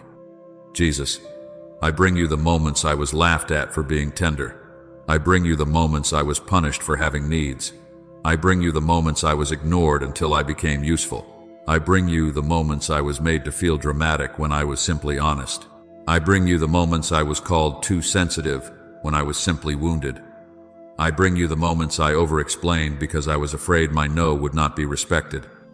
I bring you the moments I stayed quiet because my truth was not safe, and I ask you now, heal the humiliation that still lives in my body, heal the rejection that still flinches when love comes close, heal the shame that still expects to be blamed.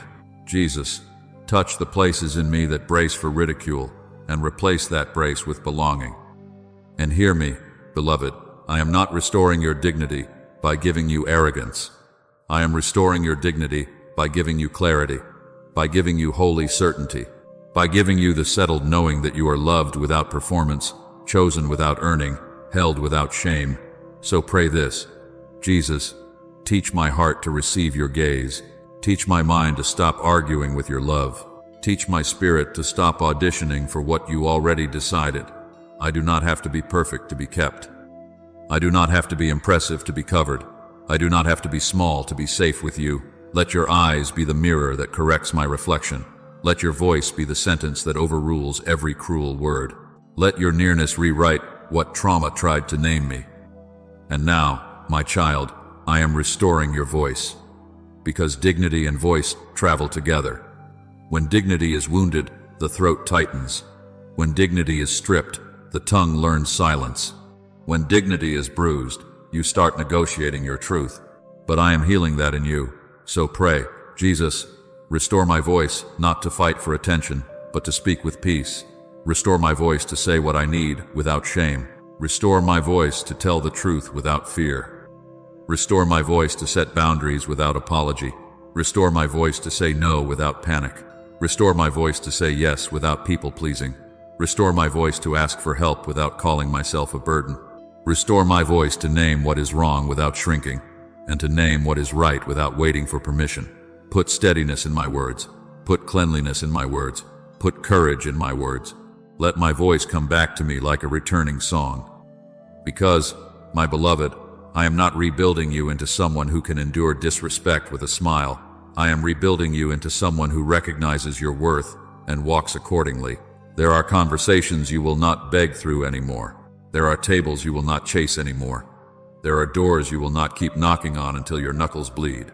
Not because you are bitter, but because you are healed enough to know, if it requires me to betray myself to be welcomed, it is not my Father's will for me. And this is what Jesus restores: dignity that does not need to be defended loudly, because it is anchored deeply. So declare this with me now, and let it land in the places that still feel disqualified. I am not damaged. I am being rebuilt. I am not delayed. I am being prepared. I am not disqualified. I am being refined. I am not forgotten. I am seen. I am not too much. I am held. I am not a problem to be managed. I am a person to be loved. I belong to Jesus. I am beloved. I am covered. I am learning peace. I am learning rest. I am learning safety. And I will not measure my worth by the hands that mishandled me. I will measure my worth by the nails that held him for me. And now, my child, let the dignity I restore become a boundary in your spirit. You will not beg to be chosen when you are already chosen. You will not beg to be loved when you are already loved. You will not beg to be respected when heaven has named you worthy. You will not chase what drains you. You will not shrink where I have called you to stand. You will not apologize for the healing I am doing. And you will not return to the old posture of survival as if it is humility. It is not humility to hate yourself. It is not humility to erase yourself. It is not humility to accept what I never assigned. So stay with me, because we are not finished. Dignity is the beginning, not the end. Now that I am restoring how you see yourself in my eyes, we are about to break the cycles that kept you braced. Hypervigilance, numbness, self-protection, fear-based living, the reflex to run, the reflex to freeze, the reflex to please. I am going to free you at the root. I am going to interrupt the pattern. I am going to teach your body that peace is safe, and your mind that trust is not foolish, and your heart that love does not have to hurt to be real. Remain here, my beloved, and let us pray the next prayer, because the survival cycle ends where my peace begins. Yes, my beloved, stay right here with me. Do not tense back up. Do not rush to put your armor on again the moment you feel relief, because I am not only giving you a moment of comfort, I am giving you a new pattern. I am not only calming you, I am retraining you, and I am speaking to the part of you that learned to survive by scanning every room, by reading every tone, by anticipating every shift, by preparing for harm before it arrived. Because the past taught you that peace could be interrupted at any time. But hear me now, the season that trained your nervous system to live on alert is not the season I am leading you into. I am breaking the survival cycle, not by shaming you for it, but by freeing you from it. So pray with me, my child, and do not be afraid of how specific this is. Specific is how chains break. Honest is how doors open. Say it with me now slowly. Father, in the name of Jesus, I release survival. I release the need to stay braced. I release the vow I made in my pain that said, I will never be caught off guard again. I release the fear that pretended to be wisdom. I release the compulsive overthinking, the rehearsing of conversations, the rereading of messages, the constant what if that steals the present moment. I release people-pleasing the reflex to earn safety by being useful, to keep peace by abandoning myself, to avoid conflict by swallowing truth. I release isolation, the hiding, the disappearing, the canceling plans because closeness feels dangerous, the belief that if I need anyone I will be disappointed. I release control, the tight grip, the micromanaging, the inability to rest unless everything is predictable. I release emotional shutdown, the numbness, the dissociation, the frozen heart that learned not to feel because feeling was too costly. Father, I release these patterns to you. They were not my character, they were my coping, and I will not carry them into my future as if they are my identity. And now, my beloved, I want you to renounce agreement with the old alarms, because some of you have lived with an inner siren for so long that you thought it was your personality, you thought it was discernment, you thought it was maturity, but it was fear trying to keep you alive, and I honor the fact that you survived, but I am telling you, survival is not the ceiling I assigned to you, so speak it with me. In the name of Jesus, I renounce hypervigilance. I renounce the need to monitor everything. I renounce the belief that if I relax, something bad will happen. I renounce the expectation of betrayal. I renounce the anticipation of harm. I renounce the reflex to apologize for existing. I renounce the reflex to explain my boundaries until they become negotiable. I renounce the habit of shrinking before anyone even asks me to. I renounce the lie that love always comes with a price. I renounce the lie that rest is unsafe. I renounce the lie that my peace must be earned through exhaustion. Now bring me the places where your mind has been trapped, my child. Bring me the intrusive memories that barge in without permission. Bring me the flashbacks that make your body feel like it is back there again. Bring me the nightmares that steal your sleep and leave you tired before the day even begins. Bring me the sudden panic that rises when nothing is happening. Bring me the tight chest, the racing heart, the stomach that knots as if it is preparing for impact. I know, beloved. I know the way your mind can time travel to pain. I know the way your body remembers what you try to forget. And I am not intimidated by what still echoes. I am the Lord who heals at the root. So pray, Father, renew my mind. Cleanse my imagination from scenes I did not choose. Quiet the replay. Silence the inner courtroom where I keep trying to prove what happened. Release me from the compulsion to figure it all out in order to feel safe. I receive the mind of Christ. I receive clarity without fear. I receive memory without torment. I receive sleep without dread. I receive mornings without heaviness. I receive freedom from the constant anticipation of harm. I will not wake up already losing today because yesterday left a shadow. I will not carry dread as my default. Father, train my thoughts to return to you. When my mind tries to run ahead, bring it back. When it tries to spiral, steady it. When it tries to accuse me, correct it. When it tries to relive, anchor it in your presence. And now, my child, I am healing your internal alarm system. Yes, I am. The alarm that stayed on because danger was real. The alarm that kept ringing even after the threat left. The alarm that confuses closeness with risk. The alarm that interprets silence as abandonment and disagreement as disaster. I am not mocking that alarm. I am resetting it. So ask me, Holy Spirit, recalibrate me. Teach my body the language of safety. Teach my nervous system to recognize peace as familiar. Where fear has been the first response, make peace the first response. Where suspicion has been automatic, restore trust with wisdom. Not naive trust, not reckless trust, but healed trust. Trust that knows boundaries, trust that knows discernment, trust that knows it is protected even when it is open. Pray this with me, beloved. Father, I give you my reflexes. I give you my startle. I give you my flinch. I give you my defensiveness. I give you my need to be 10 steps ahead. I give you my urge to fix everything so I do not have to feel. I give you the part of me that thinks, if I control the outcome, I can control the pain. I release that burden. I am not God. You are God. You are my keeper. You are my defender. You are the one who watches while I rest. You are the one who goes before me. You are the one who stands behind me. You are the one who covers me, so I do not have to live as my own security system anymore. I belong to you. And now I am putting a holy sentence in your mouth, my child, because this is where the cycle breaks with authority. Say it, and let your spirit come into alignment. I will not punish my future for what my past did. I will not punish my future relationships for the betrayal that happened back then. I will not punish my future peace for the chaos I survived. I will not punish my future body by staying tense, as if danger is always near.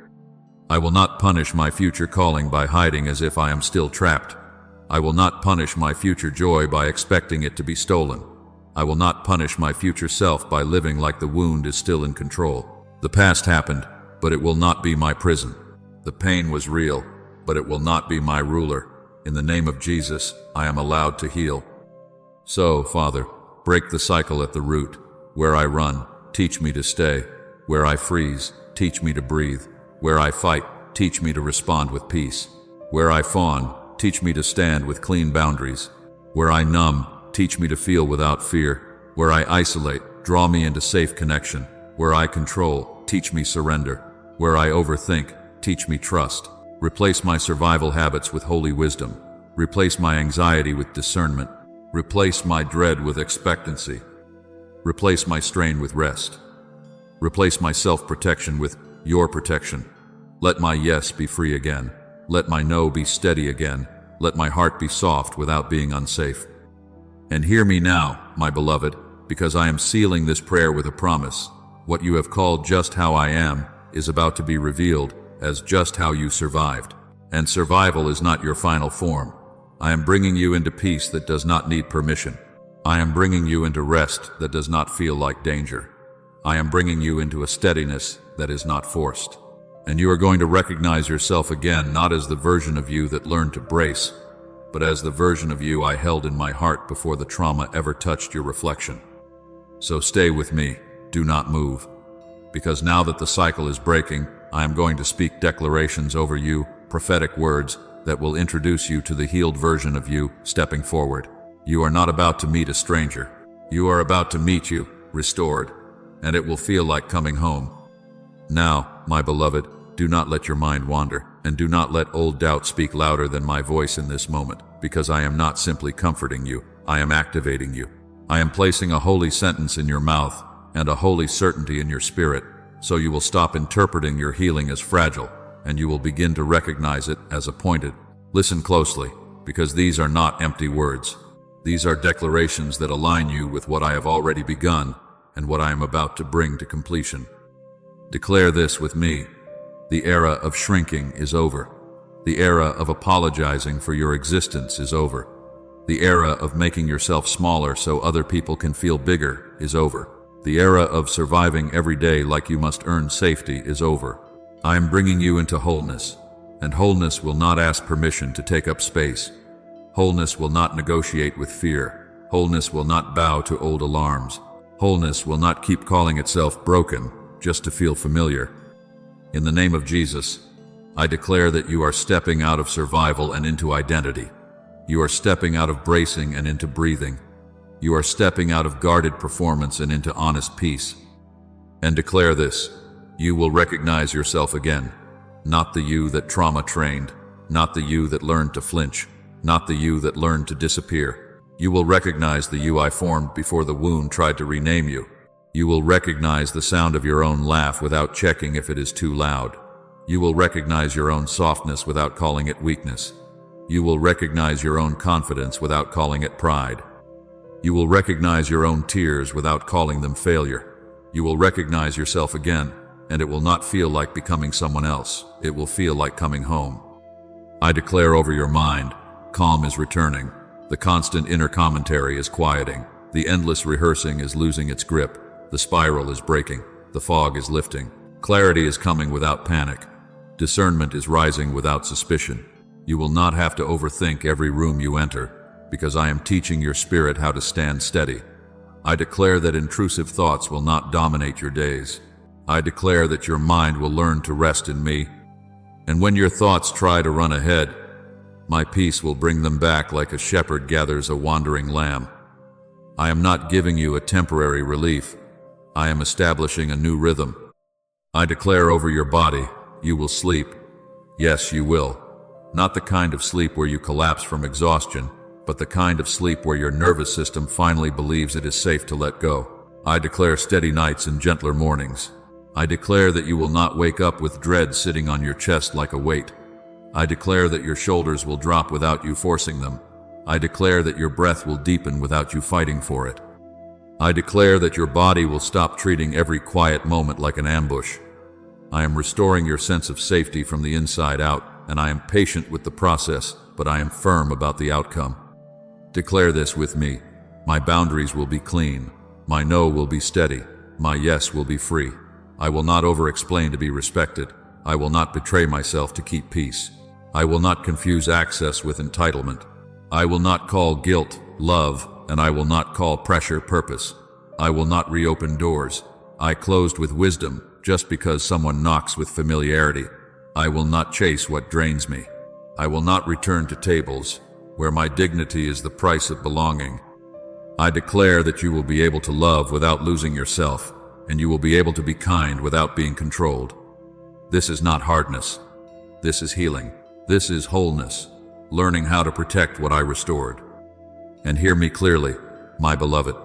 I am guarding your heart as I heal it. I am not asking you to open and then leaving you uncovered.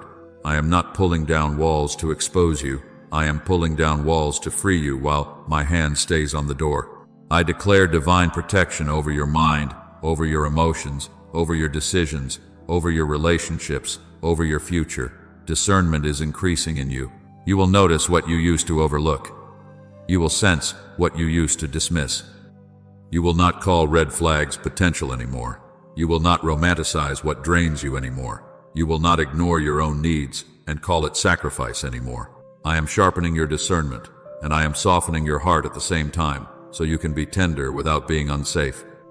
Now declare this: joy is returning, not the loud joy you perform, but the quiet joy that rises when your soul is no longer at war with itself. I declare that you will smile, and not immediately search for what could ruin it. I declare that you will enjoy good moments without waiting for punishment. I declare that you will celebrate without bracing. I declare that you will receive love without suspicion ruling your mind. I am teaching you courage again, the courage to be present, the courage to try, the courage to trust wisely, the courage to build, the courage to be seen. You will love again with wisdom. You will connect again with discernment. You will hope again with maturity. And you will not be ashamed that your heart still knows how to bloom after what it has been through.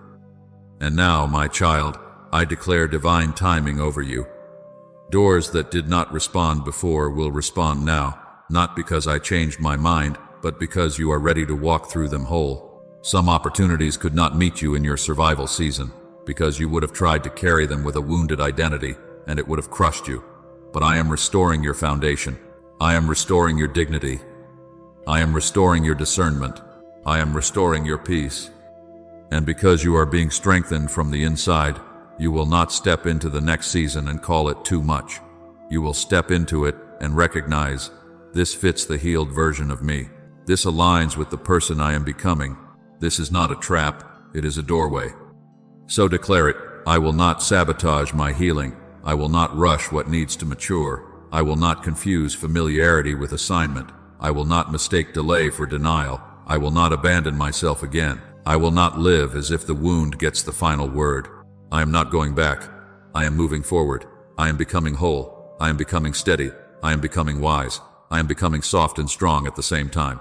And the healed version of me is not a stranger. She is familiar. He is familiar, because it is the version of me God saw all along. Now take a breath, my beloved, and let gratitude rise not as a performance, but as confirmation. Thank me for what is already shifting. Thank me for the strength returning. Thank me for the clarity forming. Thank me for the peace settling. Thank me for the courage waking up. Thank me that you are not alone in this. Thank me that you are not crazy for feeling what you feel. Thank me that I have been with you in every hidden moment, and that I am with you now as you step into the open. And stay with me just a little longer, because these declarations are not the ending, they are the threshold. I have spoken life over you, and now I will commission you. I will send you forward, not as someone trying to prove they are okay, but as someone learning to live from wholeness. The next season will not be led by fear. The next season will be led by my peace. And you are ready. Now, my beloved, I am not leaving you at the threshold with only a beautiful feeling. I am commissioning you. I am placing my peace in front of you like a lamp, and I am telling you, follow it.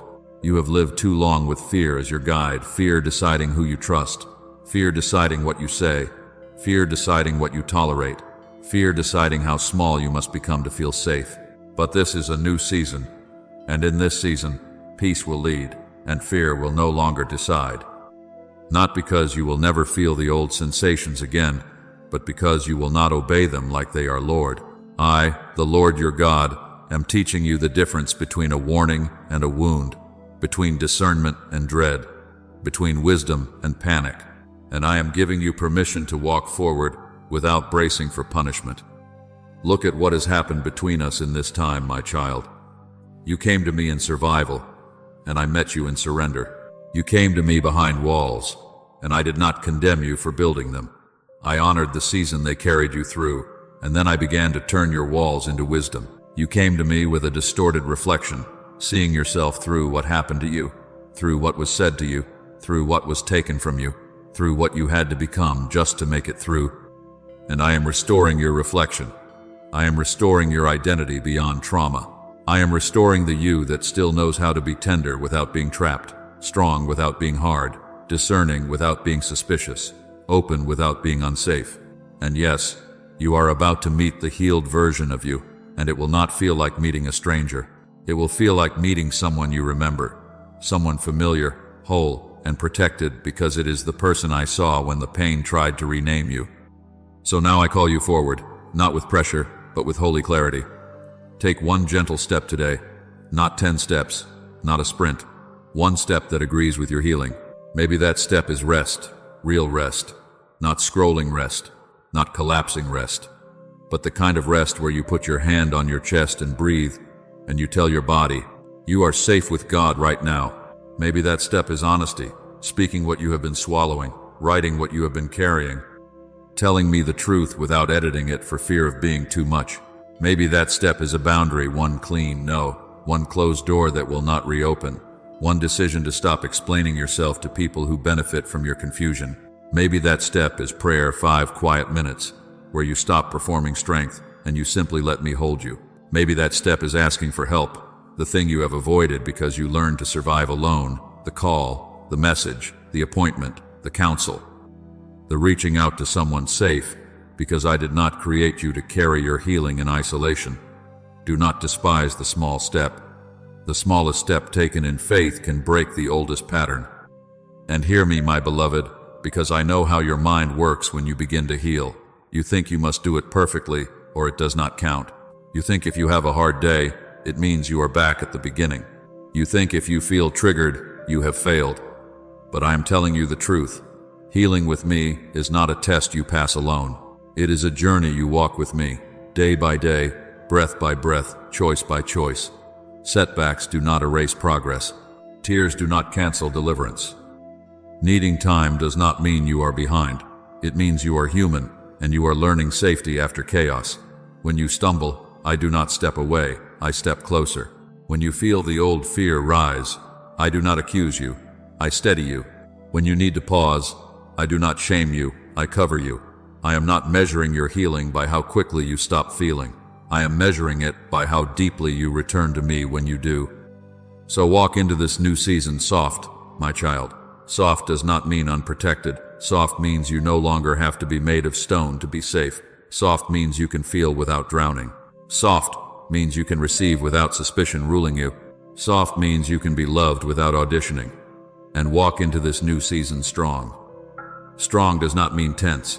Strong means steady. Strong means you can say no without shaking.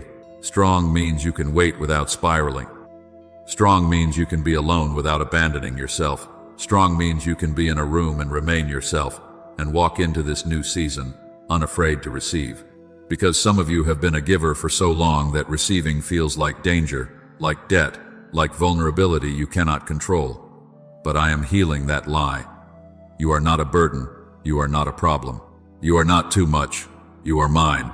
And what I give you will not harm you. What I bring you will not trap you. What I open for you will not be a baited hook. It will be provision with peace on it. Now let gratitude seal this commissioning, not as a polite ending, but as a spiritual marker. Thank me, my beloved, for what has already begun in the unseen. Thank me that chains are loosening even when your hands cannot see it yet. Thank me that your nervous system is learning new language. Thank me that your mind is being renewed. Thank me that you are being taught how to live without bracing. Thank me that the shame is lifting. Thank me that you are recognizing yourself again. Thank me that you are not alone. Thank me that I am not impatient with your process. Thank me that I am faithful when you are tired. Thank me that I am restoring what was stolen, not only in pieces, but in fullness, identity, dignity, peace, and joy. And now, my child, I send you, not away from me, but with me. I send you into your day with my presence as your covering. I send you into your conversations with wisdom on your tongue. I send you into your decisions with peace as your referee. I send you into your relationships with clean boundaries and a soft heart. I send you into your future with a healed version of you rising like morning, steady, familiar, and whole. Do not return to the old posture of survival as if it is your home. It is not your home. Your home is in me. Your home is in peace. Your home is in truth. Your home is in the identity I gave you before the wound ever tried to write its own story over your life. Stay with me for just a little longer, because this is not where the sacred moment breaks. This is where it seals. What I have spoken over you is ascending, and your response will be a covenant. Do not let distraction steal what I planted. Do not let fear argue with what I promised. Come with me into the final words, and let this commissioning become agreement, so you do not only hear about a new season, you step into it, led by my peace, and no longer ruled by fear. Now, my child, do not let this moment fade into, "that was nice," and then disappear into the noise of your day. because what I have spoken to you is not entertainment, it is alignment.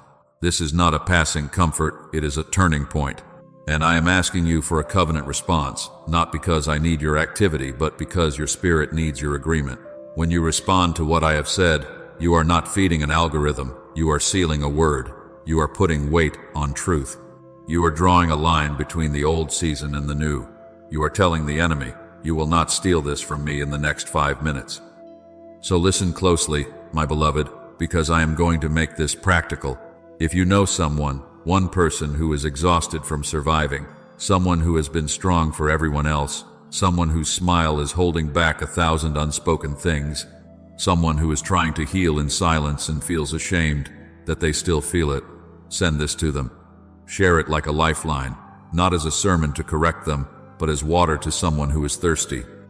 Because I will use your obedience to reach a hidden heart. I will use your compassion to interrupt someone's spiral. I will use your simple act to whisper to them, I see you, and you are not alone. And hear me, the very thing you have lived through, what tried to break you, will become a doorway for someone else to find me. Your testimony will not only be what you say later, it will be what you share now. And stay with me in this new season, my child. If you have not subscribed, do it as an act of staying under consistent prayer, consistent identity restoration, consistent reminders of what is true when your emotions try to rewrite the story. Not because you are weak, but because you are healing. Wounds need covering, seeds need watering, new patterns need reinforcement. And I am building something steady in you, line upon line, moment by moment, until peace is not something you visit, but something you live in. Now I want you to seal this word with your mouth, because life and death are in the power of the tongue, and I am teaching you to speak as one who is being restored. Write this in the comments, and let it become your declaration, your agreement, your covenant sentence. I am meeting the healed version of me. God is restoring my heart. Yes, my child, put it where you can see it. Put it where the enemy can see it. Put it where your own mind can come back and read it on the day you feel tempted to doubt your progress. I am meeting the healed version of me. God is restoring my heart. This is not you trying to convince yourself. This is you aligning yourself with what I am already doing. And if you need prayer, do not hide. Do not minimize. Do not say, it's fine, when it is not fine. Leave your prayer request in the comments and be specific, because I am not intimidated by specifics. Tell me where you need healing, the memories that still sting, the relationships that still confuse you, the anxiety that grips your chest, the sleep that keeps getting stolen, the self-worth that feels fragile, the triggers that make you feel small again, the shame that whispers you are behind. Put it before me and let my people stand with you, because I did not design you to carry this alone. There is a grace that comes when you stop pretending you do not need support. There is strength that comes when you let light touch what you have kept in the dark. And now, my beloved, I bless you as you go, because you are not leaving this moment uncovered. I speak peace over your mind, peace that settles the racing thoughts, peace that quiets the inner noise, peace that guards you when you lay your head down. I speak protection over your heart, protection from false guilt, protection from manipulation, protection from returning to what I delivered you from, protection from the familiar chaos that tries to call itself home. And I speak courage over your next step, courage to rest without apologizing, courage to set the boundary without explaining, courage to ask for help without shame, courage to feel without fear, courage to obey me, even when it is unfamiliar, courage to live as the healed version of you, not the braced version of you. Go now, my child, with my presence as your covering, and remember, your response is a covenant. What I began in you will grow, what I planted will take root, what I spoke will strengthen, and the one who hears your story on the other side will know that I restore identity beyond trauma, and that healing is not a rumor, it is my promise.